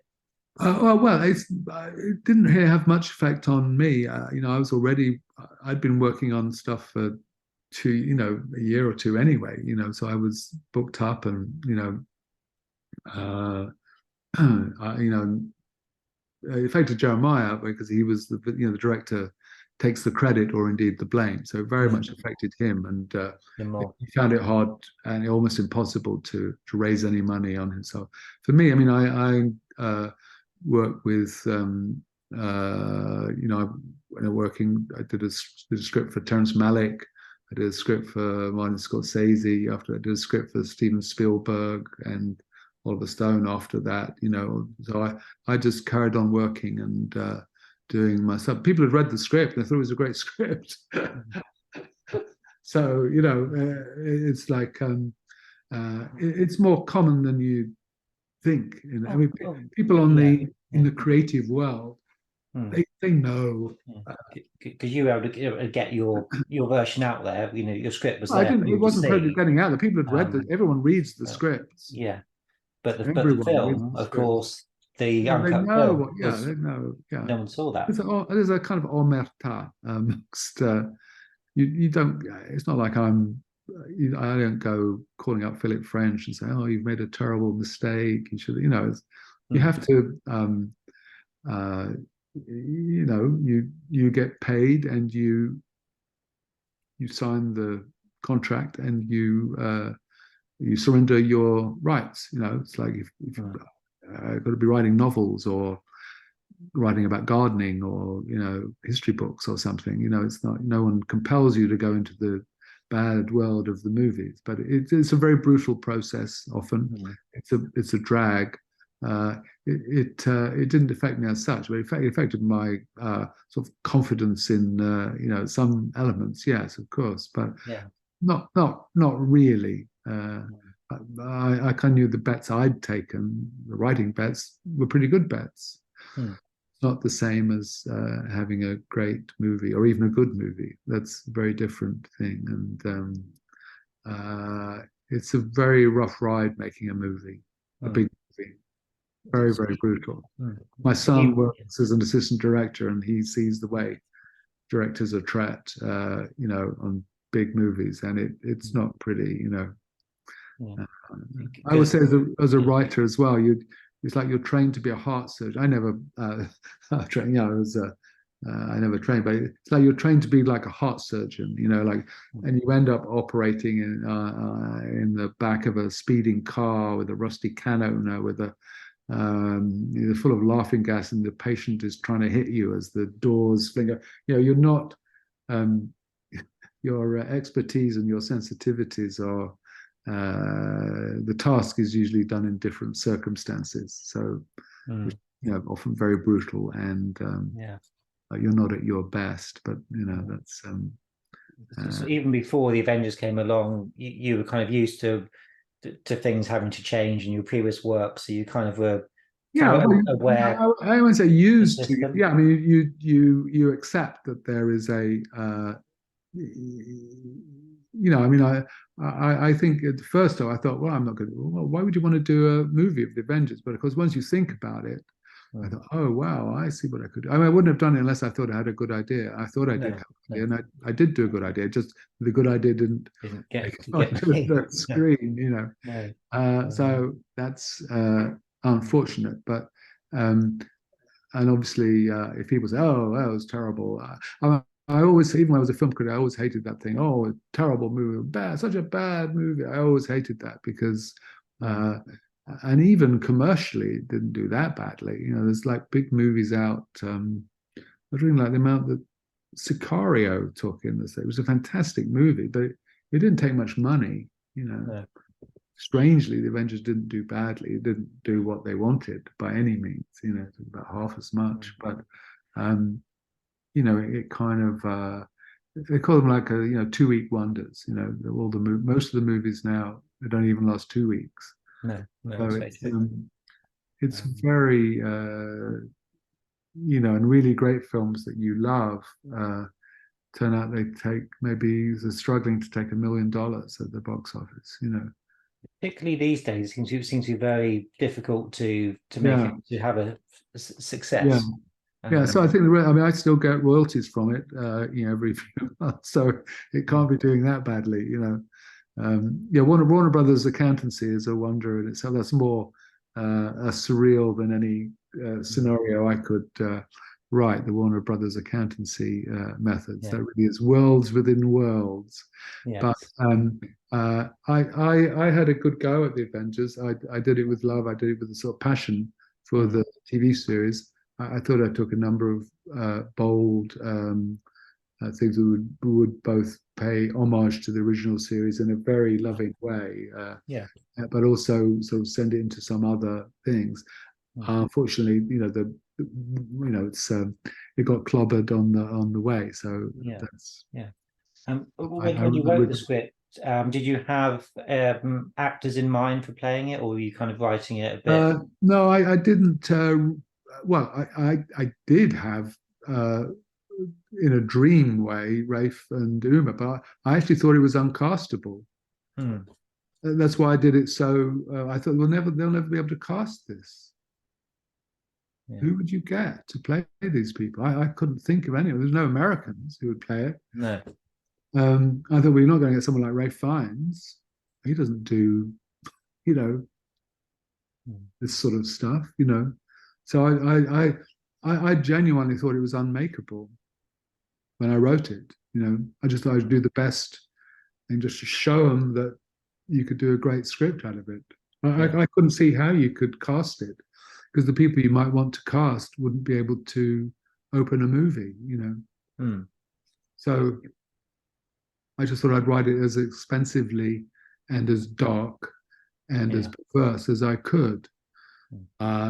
You know, that might be slightly hubristic, but I couldn't see who on earth they could think of. I think they had crazy ideas. Yeah, I mean, I went to see Emma Thompson about it first off. It was fantastic, but I thought, oh my God, I mean, no offense, but she's not Emma Peel. You know, she's No, not the right type. very, very fun.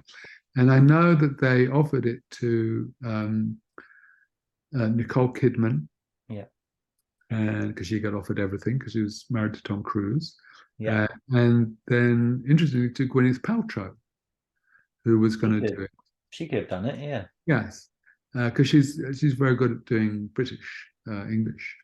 And there was a long thing with her where she was going to do it, and then they got the fee up to $3 million or whatever it was. And then she kind of pulled out because she got the offer, and then because they wanted to get the offer up because she didn't get approached for big movies. You know, she was still quite a dramatic actress, not a big Hollywood actress.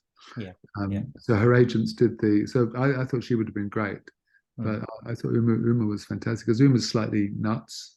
You know, she's kind of slightly crazy, you know. She's slightly, she's very alluring. Yeah. She's very, very bright. She's very funny.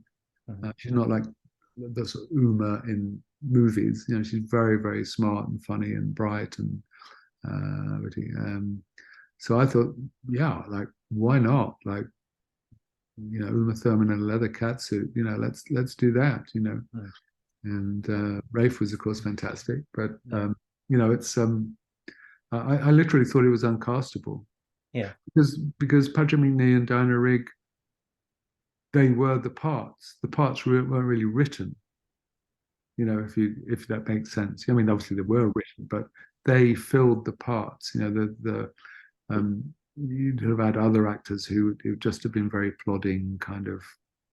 Yeah, but they had such a great screen chemistry. I think it was Yes. kind of almost repeated, almost unrepeatable.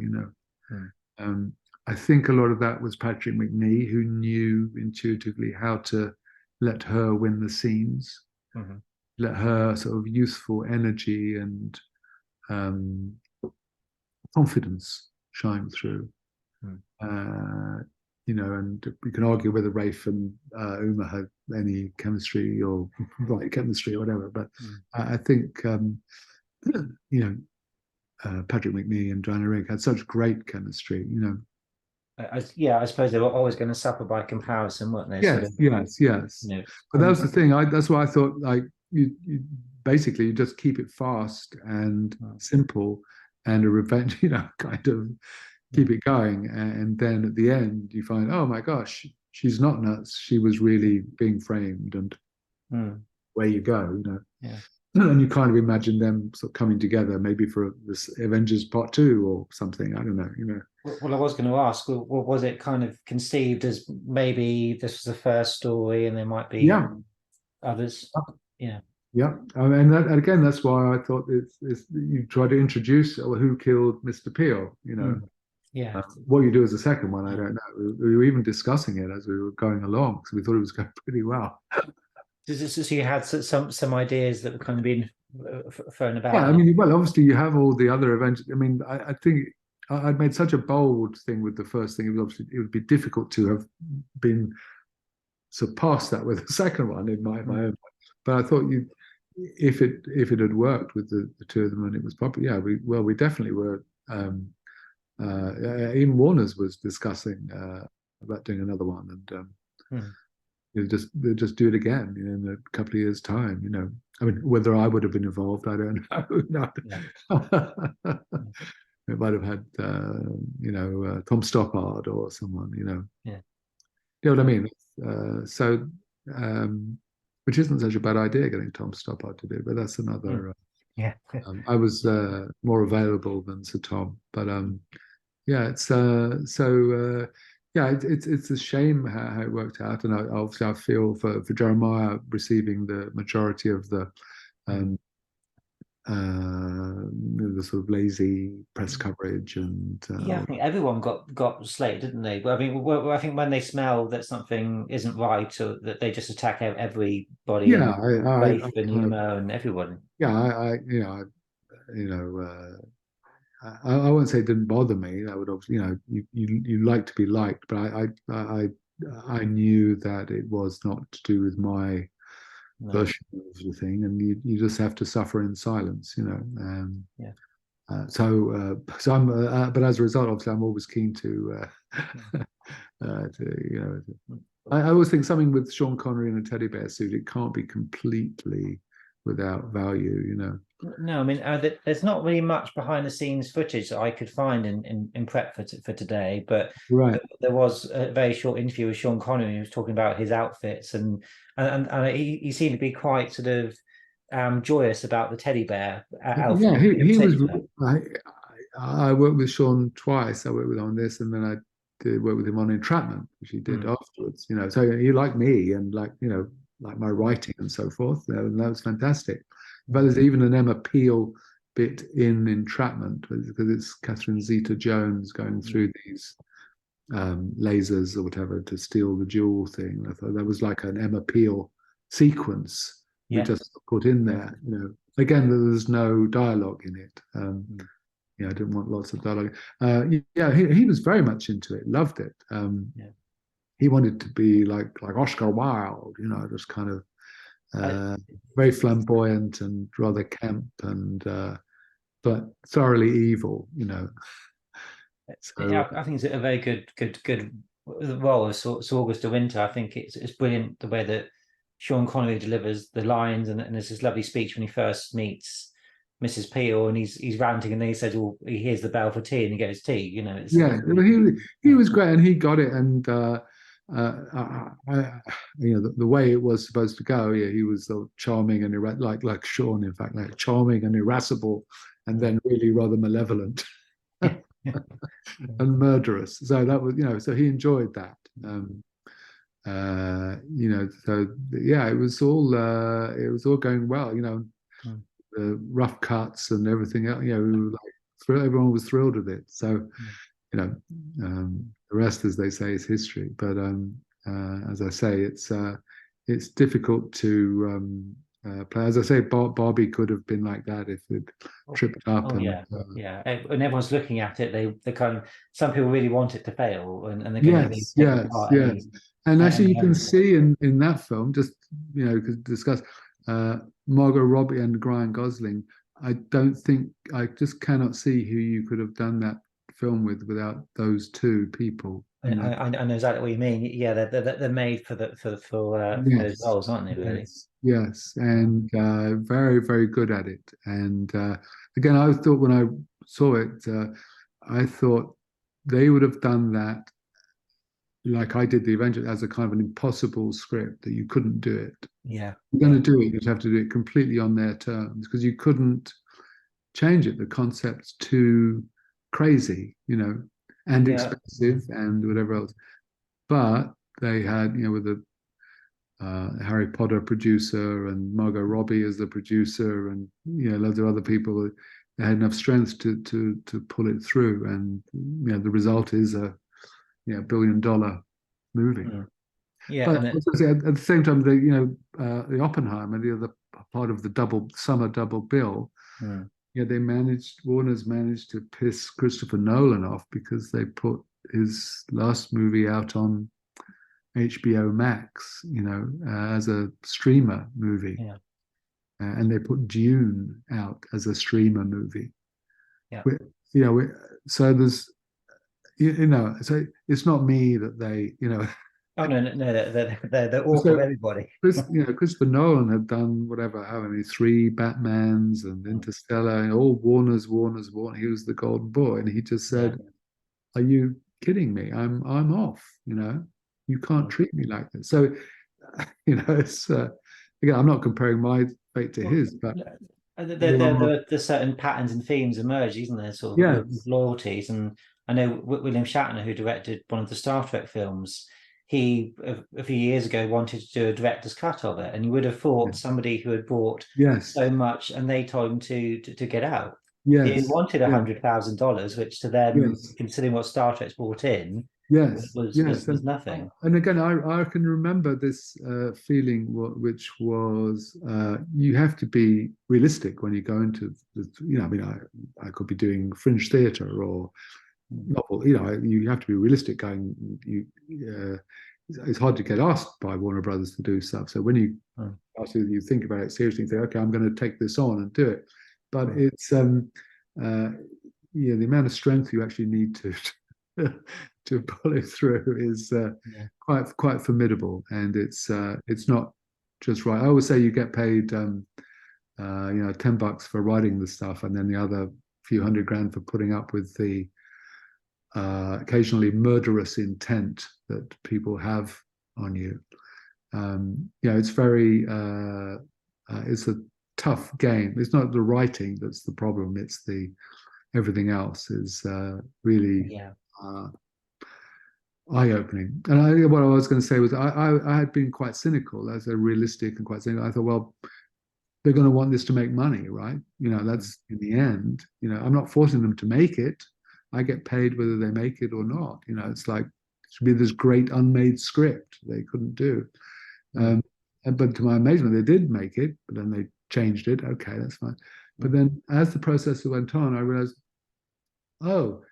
it's not about them making money.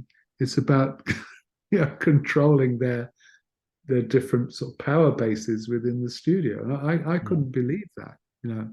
I genuinely could not believe that. I thought they'd rather sabotage their own work. I think they've been doing this a lot with all the DC films, and they've been reshooting and recutting them. And was it Catwoman that got cancelled? They just the Batwoman. Batwoman, was it Batwoman? I think it was called Batwoman, and it had Michael Keaton in it, and of course they just wrote. I think it still exists, but they just wrote it off as a tax. Yes, that's right. Yes, the filmmakers who'd been courted and wooed, and and they go, oh my God, but that's the sort of treatment so it's by no means uncommon. So I mean, the guy who said that Brazil, this was like Brazil but in reverse. This is the crazy uh, studio people cutting it to ribbons and then dumping it. Yeah, yeah. That's that's what you see. But I think there's enough. There's fun things, moments in it where you can see. I was, as a critic, I was always attracted to things which were magnificent failures rather than routine, middle of the road things. Without excitement. I mean, a lot of movies you've been seeing for the big superheroes, they just were like big, stupid TV movies. Just like the cinematography was horrible. Like, I don't know, Mark Wahlberg wandering through offices, or just looked terrible. And I always loved projects which were bold or risky or had some sort of magnificence to them. Anyway, I kind of almost got there, but we kind of got tripped up on the staircase. Yeah, I mean, I think it is. Even the film as it stands, I think it's quite a brave film because of the relationship between Steed and Mrs. Peel. It's not I can see why some people might not have warmed to it, because it's not a traditional sort of romantic. It's very subtle. There's always, of course, that suspicion, as you mentioned, because you're not sure whether they can trust each other. And maybe some people just went over their heads. They absolutely, yeah. I mean, it was supposed to be rather hostile and cold, which is what they cast Rafe. But was something behind the eyes, the sort of that's right, so that they would come together in the end. And so it was supposed to be glacial, like exchange. So that I can't write. I'm quite an amusing, funny person, but I can't write comedy to save my life, And so there were no jokes in there, and people kept on like putting in jokes, which I said, "Oh, you can't have jokes," And I think Rafe is quite restrained in his. Again, it's the Englishman. It's sort of. It's a very internalized performance, very quiet performance, and I think some people may not warm to that immediately. Anything different, people, as you say, they didn't know how to market it. Didn't fall into. That's absolutely right. Yeah, and you see they managed to sneak something through that was completely un-Warner's, and then when the people at Warner's saw it, they went crazy, and literally tried to destroy it, and then tried to erase all evidence of it, and you weren't even allowed to comment on it afterwards, So they didn't really have like a proper premiere for it, did they? No, nothing. Low key. No, it was all rushed out and kind of buried. So you didn't even attend any kind of sort of. No, I did. I wasn't good. They didn't show it to me. Yeah. I called up Jerry like a week before it was going to be released. I hadn't seen it.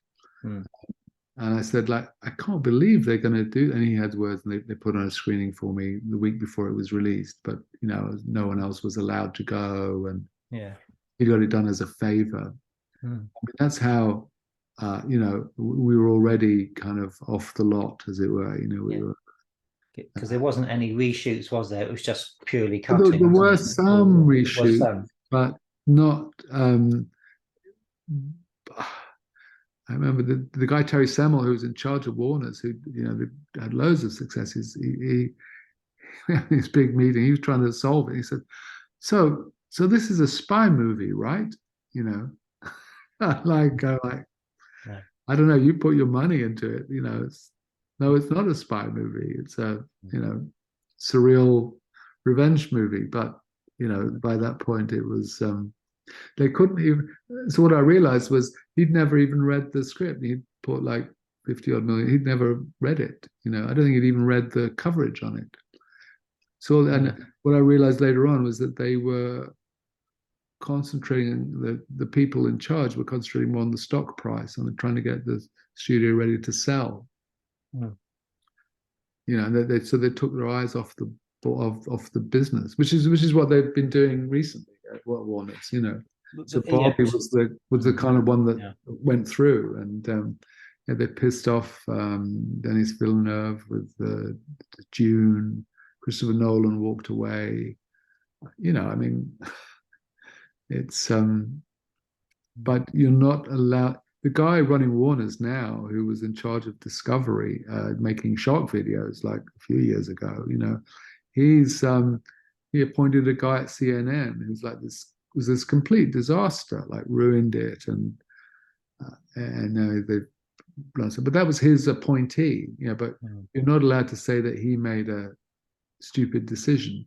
Every decision this guy makes is stupid, but since he's in charge of the whole shebang, you're not allowed to, not, you know, I mean, everyone says it behind his back, but yeah.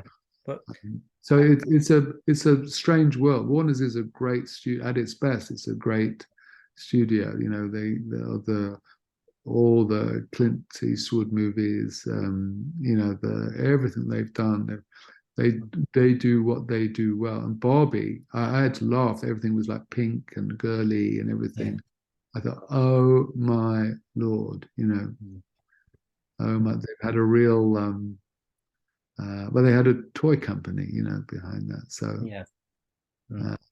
but yeah, it's a very, yeah, when the machine goes wrong, it's very, Yeah.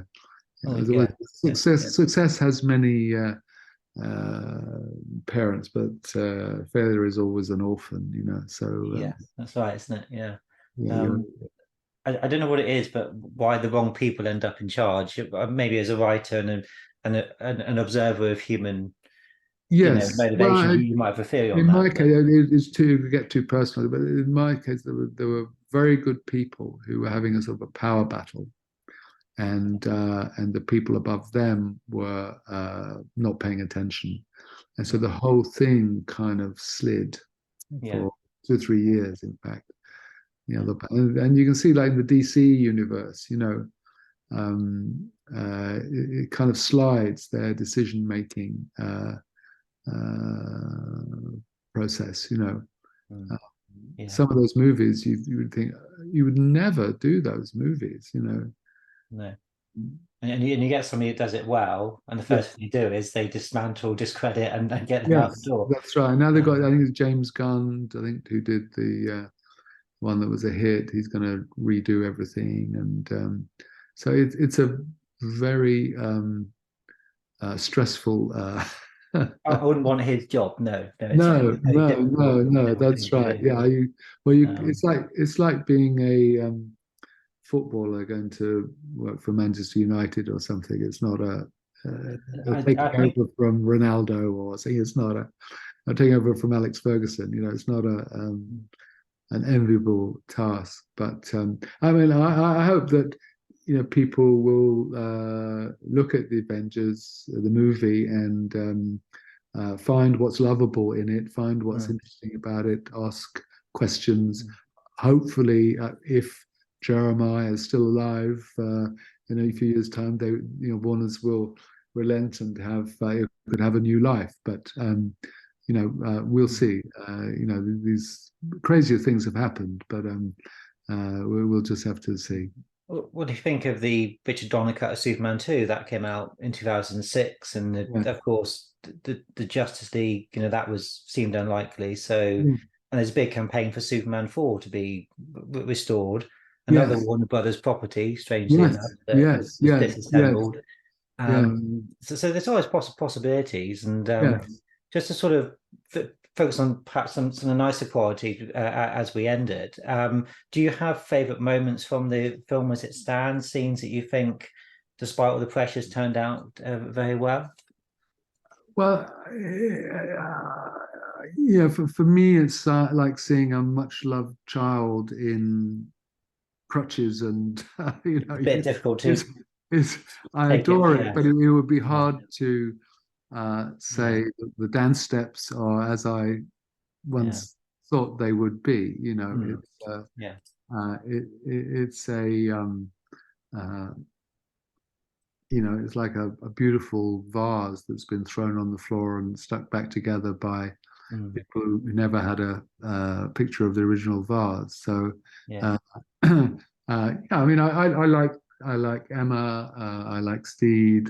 I Mm. like the idea of the thing as it progresses, but there's so little left of what I was trying to do, and indeed what Yeah. Yeah. Maya was trying to do. I Mm. would find it hard to. I always loved the teddy bears Yeah.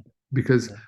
I remember when they were doing them, I was thinking, oh my God, it's like, I know why they're supposed to be there. I don't think anyone else will ever know. But this goes back to what Brian Clemens said about the scene, and this is bear in mind he's no idea of what we've been talking Yes, about, and he was saying that to make it actually the scene wasn't really Avengers in the way that he would have done it, because of course the theme was weather changing, and he would have had everybody at that table, but they yes, would have had them with umbrellas or things because it'd yes, be raining yes, over people's yes, heads, it would be snowing, and yes, with Sean Connery that there would be bright sunshine. So he would yes, have linked it to the yes, theme yes, of the yes. film. But of Well, course, knowing what I you mean, said, you see, in my thing, the weather was not really the theme, or what was it was no, about. The weather was just the experimental weather unit that Peter Peel yeah, had been running, and Emma had been a yeah, scientist on it. yeah. So the weather thing was like the MacGuffin.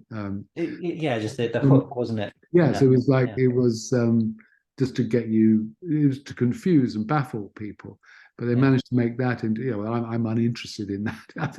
It's Mm. not really enough to make a movie out of, for heaven's sakes, So my thing was always about the, Mr. B, or the this diabolical villain who adored Emma Peel from afar. I thought that was particularly good. That sort of obsession that Yes, film, and the way that Sean Connery plays it is yes, and well. that's what, and so the bad Emma was Mm. really because he couldn't have Mrs. Peel, he had made bad Emma and Ah, was yeah, basically taunting her and luring her into this madness of trying to prove her innocence and but basically fall into his snare. I yeah, mean, it's classic stuff, but if you don't see it coming, which you didn't, how would you piece it together? yes. It was pretty good, but Yeah, once you take bad Emma out of the uh, mm, equation, yeah, it's yeah, sort of what's going on, and he was supposed to, even the Sir August de Winter version, I mean, he was supposed to be this obsessed, mm, damaged childhood, man with childhood grievances, and nothing would ever escape from his grasp and all this kind of stuff. So, so in your original concepts, there's more of a reason why Sir August is obsessed with her and some of the well, deleted it's kind of material. it's a leg, as they said, More it's the there. legacy of the teddy bears were always in, but that was the because when you'd first see them, you think, what the fuck is this, and there was a scene where I think Steed realized that he knew Peter Peel's brother,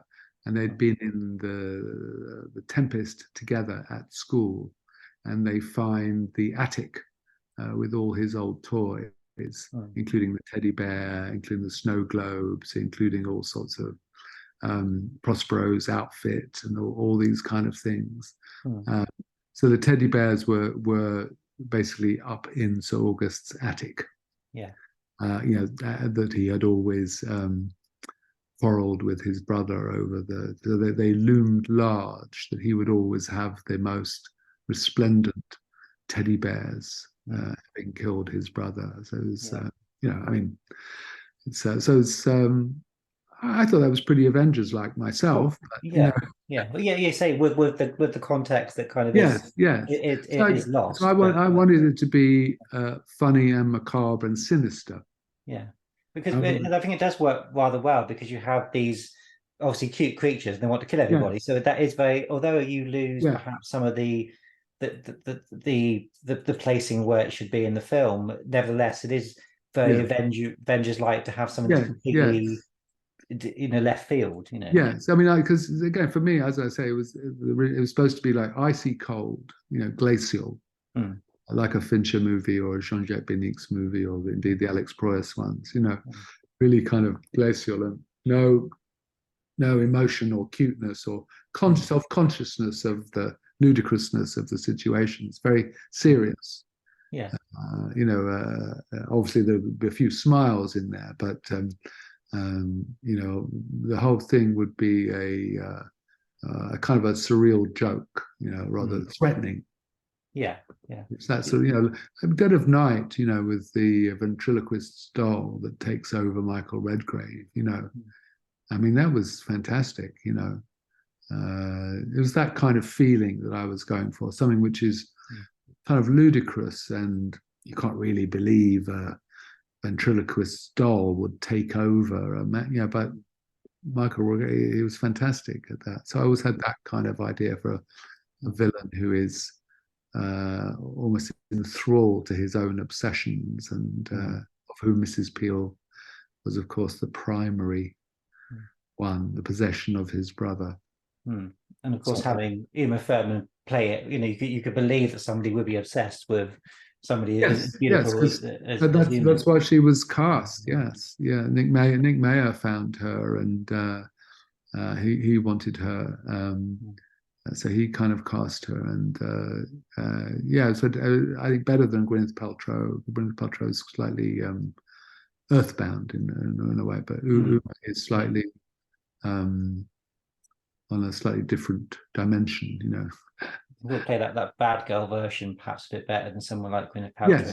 Yes. And she was great as Bad Emma. Oh man, she was like, waltzing around in the E-type, and she was like fantastic.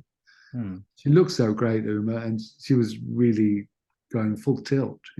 Oh yeah. It's a shame, I think for her as well, because of course she just came off Batman and Robin, which didn't develop. So she had a pretty rough career-wise, a pretty bad 18 months of it, really, having two films that were, for whatever reason, didn't work out. Yeah, no, she got a lot. And her father was a professor of Buddhism, so I think a good background in Buddhism is probably quite. I think that would have helped quite considerably. Yeah. Yes, I certainly became slightly more accepting of the ways of the world after that, But as I say, it's the world's smallest violin that plays when you start talking about these things. But it's the circus, and it's occasionally you fall off the horse, and the thing is to get back on the horse. Did you ever visit the set during filming, or were you kind of? Oh yes, quite a lot. Yes. Was there any sort of highlights of that? Well, Stuart Craig, who designed it, I thought was wonderful, and he really got on with it. He thought it was a great. He ended up doing he'd just done The English Patient, and he went on to do the Harry Potter films. So Stuart was fantastic. He loved the idea of it, and I would show him pictures of these Donald Judd artworks, this American minimalist sculptor, as ideas for the sort of villain's lair, like quite empty, with just these enigmatic silver metal boxes in a long room. They were supposed to be disorientating and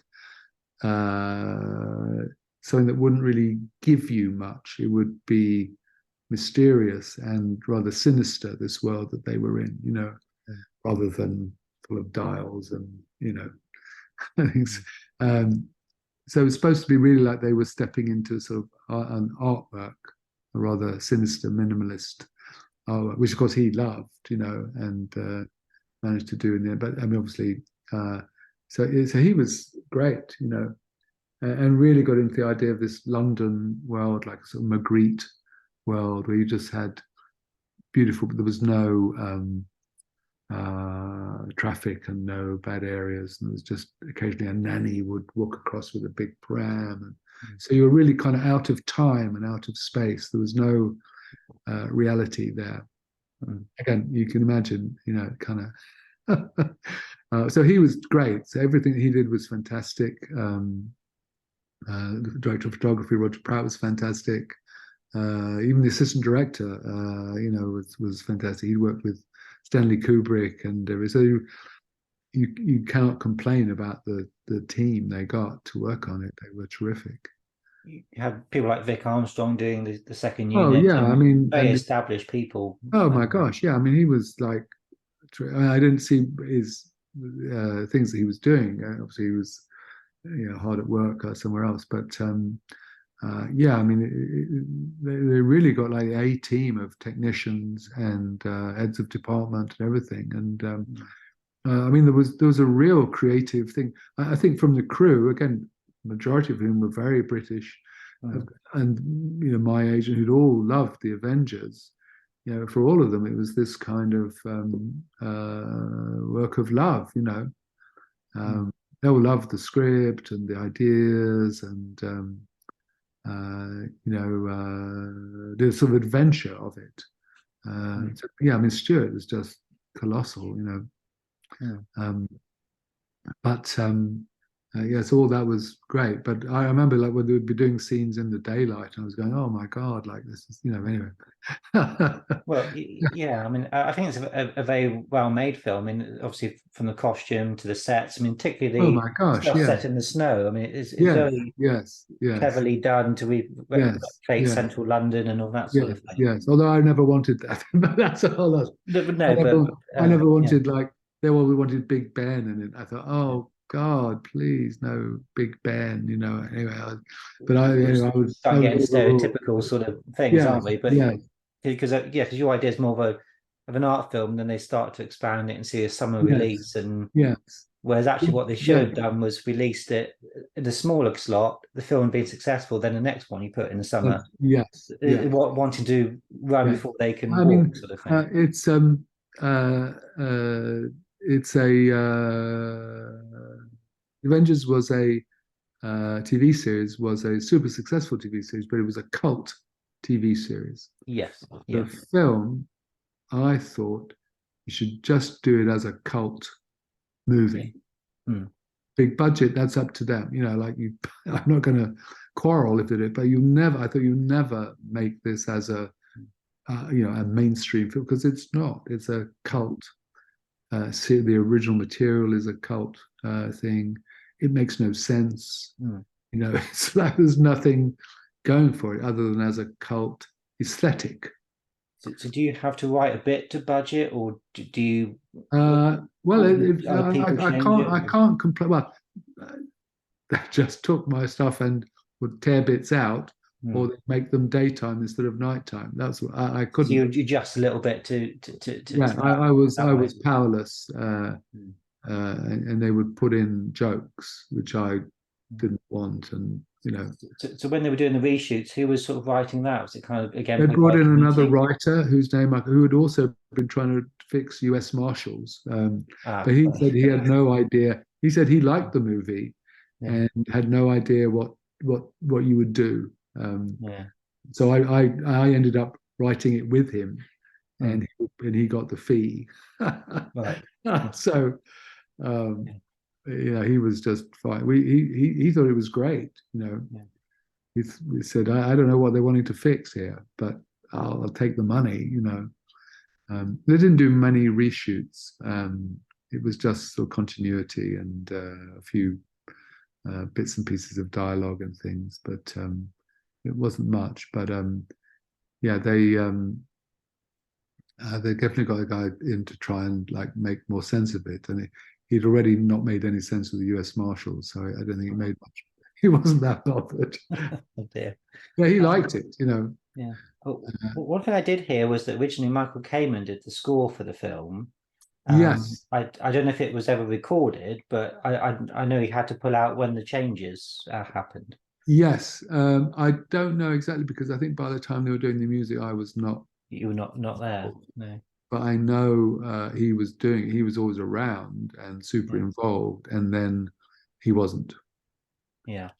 I mean, who gets rid of Michael Kamen? That's yes. Well, yeah. I mean, it's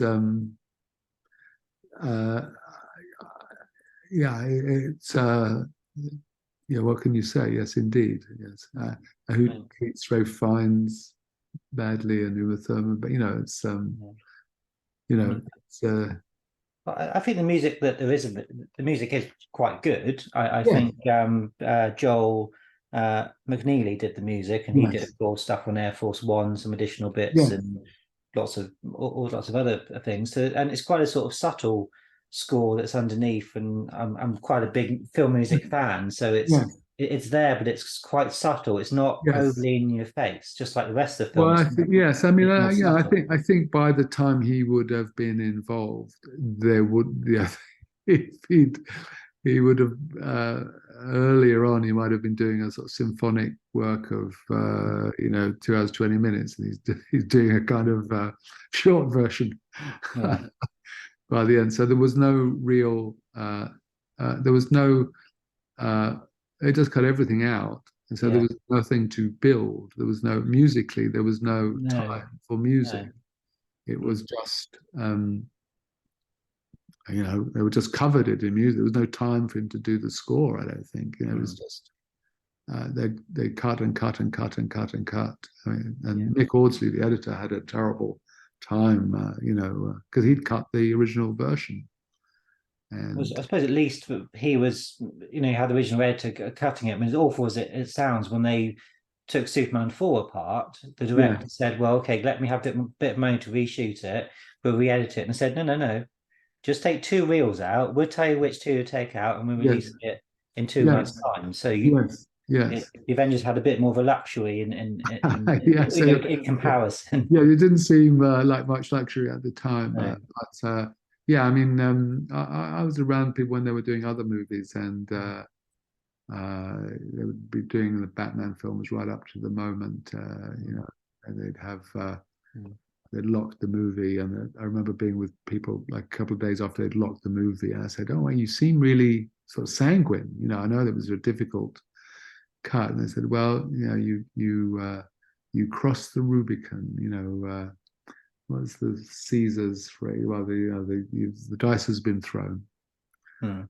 Yeah. Uh, Yeah. and so they were cool customers. Yeah. But yeah, it's I shouldn't dwell on the the evil studio too much. There's as bad a cliche as anything else. In the end, you have to, you do your best work, and something doesn't hit the mark. So you have to, I think of that Warner Bros. Did very quickly is they got rid of Tim Burton after Batman Returns. They didn't want him to. yes, yes, Yeah, another yeah. No, example. Really, it's but yeah, it's kind of amazing, because yeah, he brought the Batman franchise back from yeah, the dead, and I knew Anton First, who worked on Batman. Knew him yeah. pretty well. In fact, my wife worked on Batman with Anton, and Oh right, yeah, doing graphics and things, and it was. He'd done this amazing design, just him and Tim Burton, yeah, and of course the studio just hated it, and it's all dark, and so and yeah, I think that they'd had that with Batman, and they just thought, oh, it's like that Tim Burton guy again, yeah. it's just like dark and You wonder why they get into the movie business. I think they just see that they see the money, well, and they could be happily you making money in do. any other field. Just happens to Yeah, be movies that but make it's it. like when if you go and see a very wealthy aunt and they start kicking you under the table and feeding you bad food, you go, what? Why do they do this? Why do they invite you? And that's because that's just what they're like. Yeah.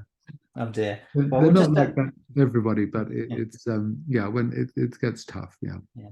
I did want to ask you about the kiss that Steve and Emma share after the balloon has, because I think blown up, and he still. I think there's been a bit of controversy with that. Was that something you always wanted them to have a No, kiss? I would definitely not have had them kiss. Yeah, yeah. Because again, they want that Hollywood thing. Yeah, They want I they thought always have to kiss in the film. that's why I wrote the scene, earlier scene in which you thought it was Steve and Emma kissing, but it was Yeah. Steve and bad Emma, and he got poison on his lips. Right. Yeah. Yeah. Right. So you have So that hiss. Yeah. yeah, Yes. so that was my thing. You want as Mm. an audience, you want to see them kiss. That Yeah. I get, Yeah. but I just thought, no, no, no, you never kiss her. Again, when I saw Brian Clemens talk about the relationship that Emma Peel had with Steed, and his feeling was that before you saw many years before the Avengers series takes place, Yeah. they knew each other. Perhaps maybe it was after her husband died, and they had this very passionate love affair. Right, yes. And then it sort of they became friends, and Yeah. that's what you see in the series. So Yes. this could really be the early, so it's not, in some respects, not out of keeping with what Yes. has already kind of been sort of I hinted suppose in my thing, definitely they do not know each other. On my scenario, as it were, they don't know each other. And so he's really trying to figure out who this impulsive, super bright, super attractive, but also rather lethal, with this obsessive. I remember it all comes back, of course, unfortunately, as I start talking about it. But my whole thing was to have her, that she was so crazy, she would risk anything to find it, so that all her leaps and she would be like this cannonball, like this sort of death mission, she would risk everything, leaping, just chasing. She was like the villainess. Have you seen the villainess? There's a great Korean movie. No. Oh my god, yeah, it's a little bit of a takeoff from Nikita, but the action sequences, you'd love it. I think the villainess is fantastic. Look it up. Yeah, it's it's that's how I saw Emma Peel, just like crazily violent and death defying. She's like in love with death. That was my idea. She didn't care if she died. Yeah. That was, I thought, why else does she get dressed up in this crazy suit, And do these things, It's like, why would you do that? You just go to the police or, So I just felt you had to watch this revenge-fueled beauty, try and resurrect a lost love.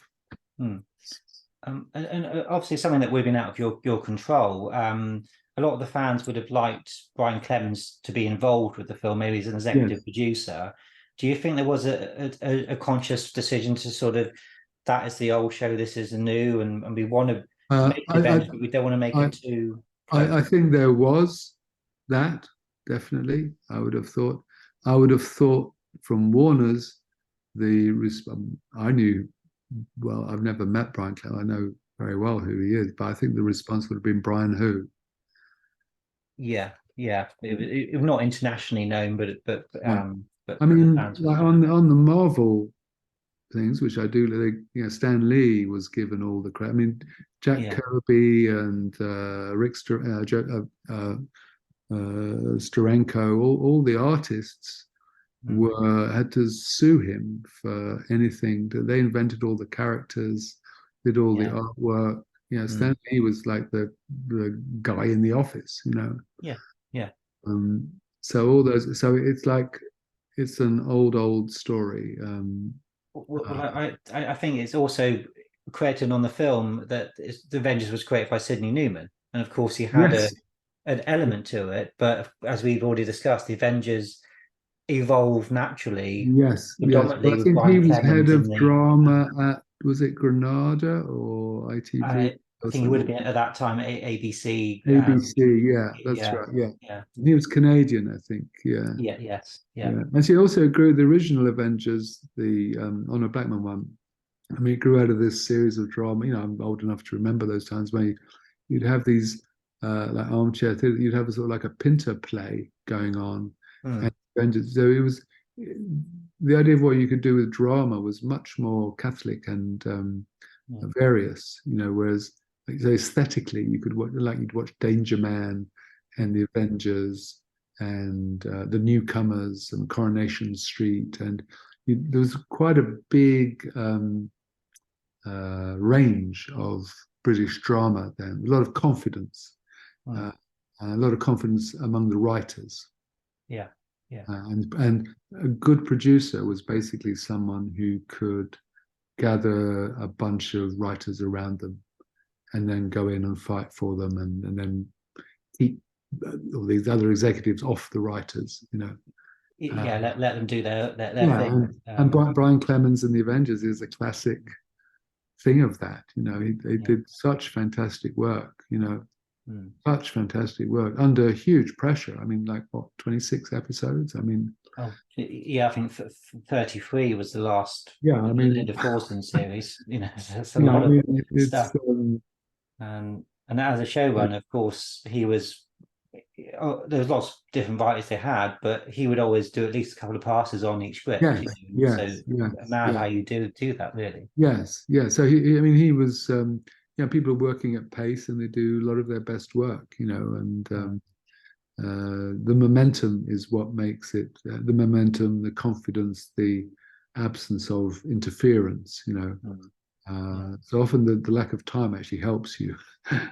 Oh yeah. We have a good team, but I mean, he was terrific. Yeah, absolutely terrific. The team that was on point when they made the Patrick McNee, Diana Rigg ones. I mean, my God, they just had to. They got this gold mine, and all the creative crew were absolutely brilliant, and the directors were great on that show. Yeah, they were. Yeah, a lot of really experienced. I think like Roy Ward Baker and people like who were big movie directors, and Charlie Crichton and of that level. Really experienced, both in terms of like getting the stuff out, which is a big part of it when you're on those schedules. I don't know how much they had to do an episode, but I'm sure it wasn't long. And also with the sort of wit and charm and experience, they knew what could work between the actors. And also, it's one of the great hobbies, if you watch, I'm sure you have, watch the Avengers, all the strength and depth of the bit part actors, Yes. People just turning up, stars of tomorrow. And I think that's why the Avengers work so well, is that maybe because it's British character actors. The British also seem to be associated with being very strong character actors, and every single role has an interesting actor playing it. And I think the film also does that quite well, because you've got Jim Broadbent, you've got Ian Atkins, you've got Kaylee Hawes. Yes. You've got people that have gone on to do fantastic stuff. I can't complain about the casting at all. I mean, I do recall like thinking about this though, in the TV series of the Avengers, some of it was like criticized for being slightly slick and American. Obviously, it started to be made for America and for American distribution. I'm not sure if it was through the first series that they did or the same, but it was definitely made for America at a certain time. It was a certain element I remember at the time thinking, it's slick and vapid, like an American TV show. But of course, I love, we all loved it. It still looks great. Oh yeah, it does, and it was all shot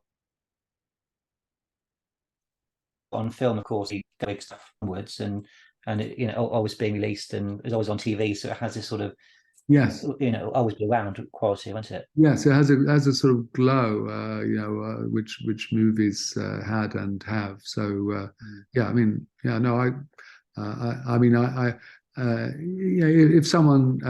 I meet someone who did love the Avengers and they say, "Oh, you destroyed," no one's ever said that to me, luckily. No.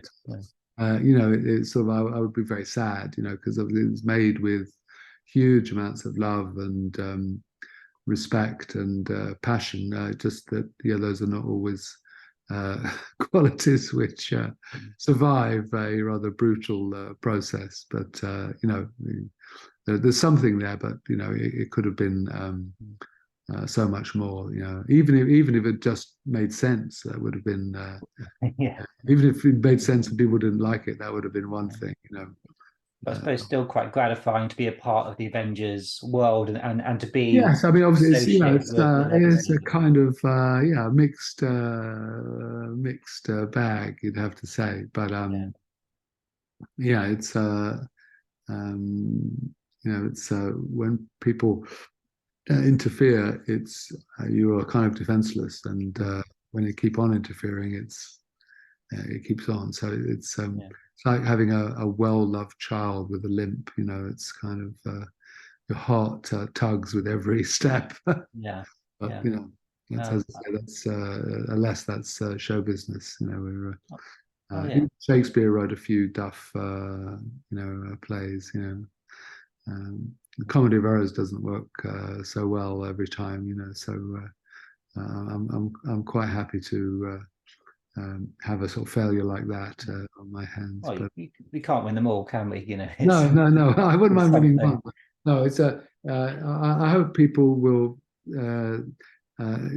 still take a look at it, and I'm very happy to chat about it and talk about it amongst people Yeah. who obviously love the original and find some things to like in the movie version. Sadly we weren't able to present our vision, as it were, to the public. Maybe there's a chance of that happening. I wouldn't bet on it, but we're hopeful.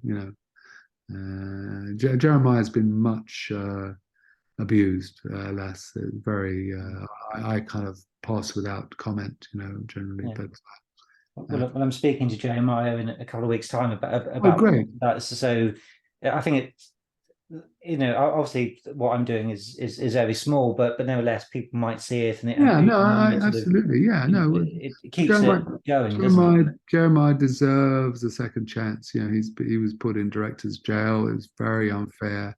Yeah, them's the rules. You have to take the bad knocks. And he obviously had to take more than his fair share. But he made a really good movie, and just alas, it hasn't been seen by anybody. So It's never know. struggling to get out, but hopefully we'll get there Yeah, eventually. you never know. You never say never. Um, my last question was just about how the script evolved once you had the cast in place. Whether with say a big name like Sean Connery, were you suddenly adding some stuff for him or anything like that? Or My recollection, once you're filming, there wasn't really that much time. To be honest, it was pretty. Where there were things, it was like you had to. Some location had fallen out, so you couldn't have it. So you'd have to read it. Yeah, it was more functional things rather than. But we did do some stuff with Rafe and Uma. But as I recall, I was always wanting to cut jokes, and they would find their way in. So it wasn't. I just remember these, nighttime scenes suddenly disappeared by not even Jeremiah, by a sort of producerial fiat. They just disappeared, and I was like in shock. But the actors were great. You can see them; they love playing. Jim Broadbent, Fiona Shaw, Eileen Atkins. These people are like fantastic. So. It was all I in the read through. You just couldn't believe it. There was this fantastic cast gathered round. So it was wonderful just to hear them saying all these things. And once Jeremiah put them through their paces, they were all terrific. So as I say, it's his version's still out there somewhere. So it sounds like it was a happy environment in terms of making the film at certain stages. There's always the stresses of a production, God knows. But Jeremiah was in command of the set. He was well liked and knew what he was doing, and did well.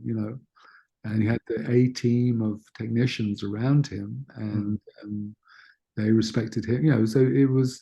Like I say, I saw these sort of whatever it was, 2 hours and 20 minutes or whatever it was, and we were just thinking, wow, well, Avengers 2, what's going to happen there? How do we do that? And then as this disappeared off in America, then just these ghastly things. It all changes, isn't it? Really. I quite like that Sean Connery has the kilt and all the Scottish regalia, so of course he was able to bring those kind of things. So I assume that it was Jeremiah was one of those directors where you could bring things to, and it was kind of a Oh safe yes, environment, yes. and you could sort of, Jeremiah's very not yeah, collegiate, I don't think, but he's very good with actors and mm, getting them to bring their best to it, and they're all very different. Rafe and Rafe had been playing Hamlet and would mm, occasionally launch into Hamlet speeches. mm, At, um, Sean Connery's car. I remember I had to go to his wig maker. I remember that was a great day for me to discuss the script and mm. sitting as he, because they had all his other hair pieces from all his other movies there. So that was a great Yeah. thing. Mm. And and I worked with Connery afterwards on this Entrapment Mm. movie. That's a good film. That's one of my Yeah, favorite Connery yeah, films. and again, there was another director, Anton Fuqua, was going to direct that, but when I was on it, and Mm. there were a few changes and so forth. But it's Jeremiah's been really badly and unfairly treated, Yeah. and he deserves his to be brought back and given the respect that's due. But Mm. once these things, it was before the internet, but you kind of feel there's a kind of internet pile-on, in the Oh, way these things happen, and before the event. But as I say, he had to take the main brunt of it, and yeah. was suddenly put in front of that by Warner's. So there was no way out for him. He had to just take it. But yeah, he was great and did a terrific movie, and them's the breaks, as they say. I just want to pick your brains before I let you go about the mother character, because of course it's such a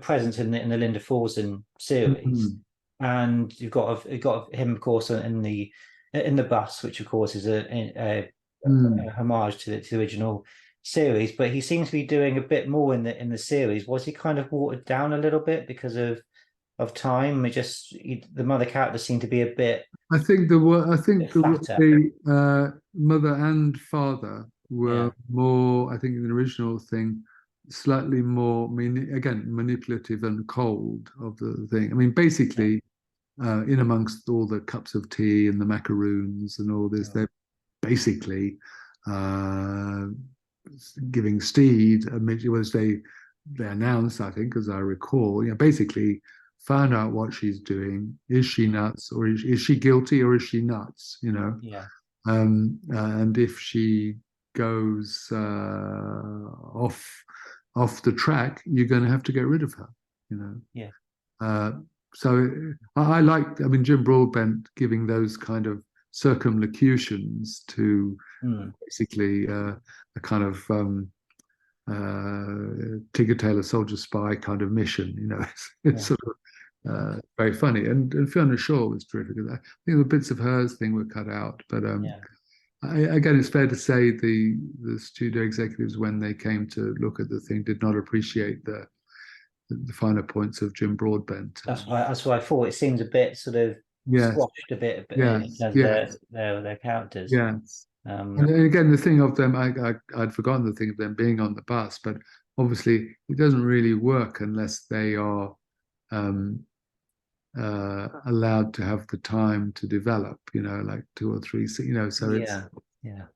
Another thing lost. yeah, it's just like, why are they on a bus? I mean, the more time you cut out, the less, Mm, uh, yeah, yeah, it's the opposite. I mean, the action scenes could have been fast, and kept, but the other scenes are obviously at a kind of much slower pace. mm, But as well, when they got rid of the action scenes, you had to start cutting the other ones as well. So yeah, absolutely, yeah. yeah, it's like a haircut. You try and give someone a Beatles cut, and you develop into a skinhead. It's kind of You keep not going, what yes, you. yeah, yeah. Yeah. Um, It's kind of, you want a sort of King Charles curls. You'd settle for a Beatle cut, and then someone mm, emerges as a skinhead. It's not quite what you no, no. in mind, but there's Um, same features maybe, but very different. Yeah. dress. Yes. So, but as I say, I hope people find stuff they can enjoy. Oh, There's the yeah. Avengers spirit, which Jeremiah was very much into and really responded to well and brought to the project and managed to get it on screen amazingly. Well, just to get it made was a big Yes, achievement by yes. And if itself. he And hadn't been able to cast it, it still wouldn't be made, you know. yeah, I mean, you had a brilliant cast. It obviously the fact you got made in the first place. The technicians, the people involved with the film, and I think there's lots of lovely things in the script. Sort of there's, I mean, the dialogue, but anything that Sean Connery has is just absolutely wonderful. I mean, if you The like, I thing he can does. send you a copy of the original script. I've got if you're interested in that. Oh, very much so. Yeah, yes, that would be wonderful. Thank you very much. Because I've got the very first draft, and then I've got one of the one that was made. But if you're interested in the, oh yeah, it'd be interesting. I don't know if I could see both of them. I mean, it just sort of see how they kind of differ. The process is, you'll see it's kind of quite. Oh yeah, the process that you go through, yeah, and yeah, I mean, all these things. Look, making film is a creative collaboration in an industrial process, and sometimes it's more creative, sometimes it's more collaborative, and sometimes it's just industrial, and then sometimes it's just a process. So we went through all of those on this one, and sadly more of the industrial process after the rather joyous and happy stages of the first two. So do you get very attached to certain lines or moments, or do you something that I think we want to get this line in, or is there something that is there a few moments in the script that you are really happy about in terms of dialogue? Well, I liked a lot of it. I mean, a lot of it was musically. I thought very much like the original Avengers. I mean, you just tried to channel it. I wasn't trying to. I tried to remake the concept of the thing, but I very much tried to emulate the original exchanges, which are, I guess, witty, smart, punning, bad jokes, and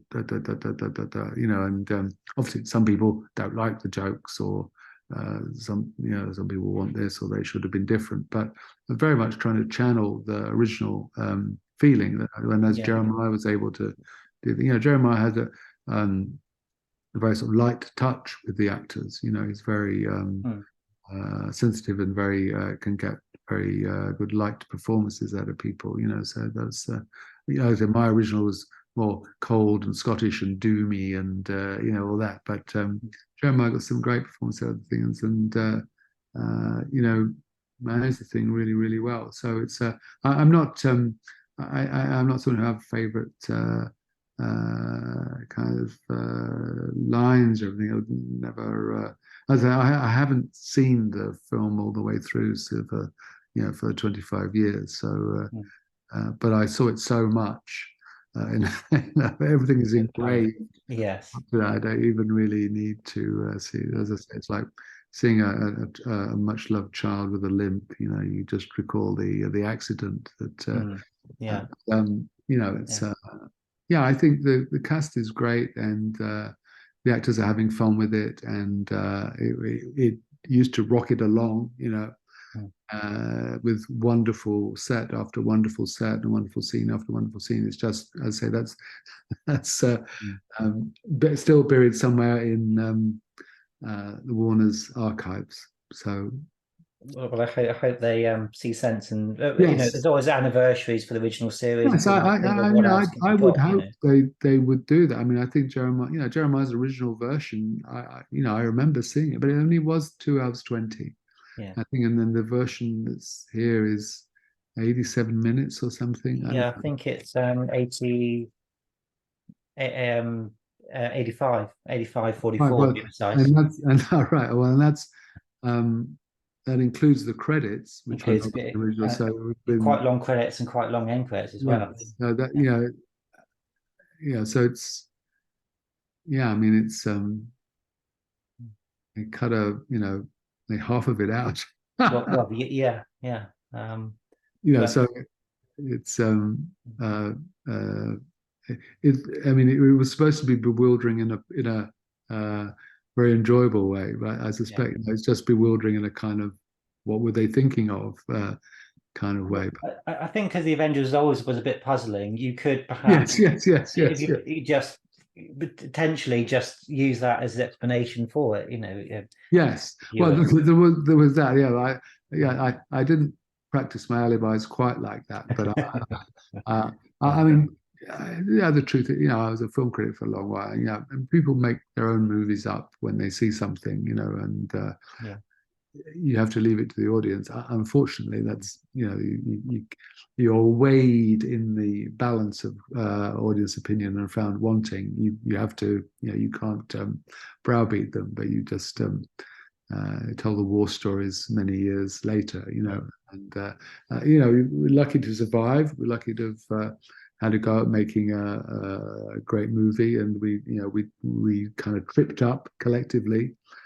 Um, but I have very pleasant memories of making it, pleasant working with Jeremiah, the cast, and everyone. So I don't know. Maybe if it had been a more tense, ghastly, awful production, maybe we would have survived the post production better. But we'll never know. No, yeah, I think, but you say just to finish off, it's the achievement of making it because the Avengers is 60 years old. There's only ever Yes. been one film, only Yes. one recast of the characters, one Yes. attempt. There probably never will be another Yes. Avengers Yes. film or Yes. TV series. So you have that privilege, Yes. Yes. in some respects Yes. to be the ones that had the crack at it. Yes. Well, I like I say, I could and do. I go out and bat for it now. My concept, and indeed the concept that Jeremiah wanted to go with and made. It was good. It was strong. It was still going to be a cult movie. So imagine my surprise, our surprise, when they put it in the summer. Yeah. This kind of crackpot British surreal Yeah. thing. You just what were they thinking of? So yes, it's you get shoved out of the way, and it's a brutal process. So we're lucky to survive and tell our war stories to another generation who hopefully will look upon our works, ye mighty, and despair.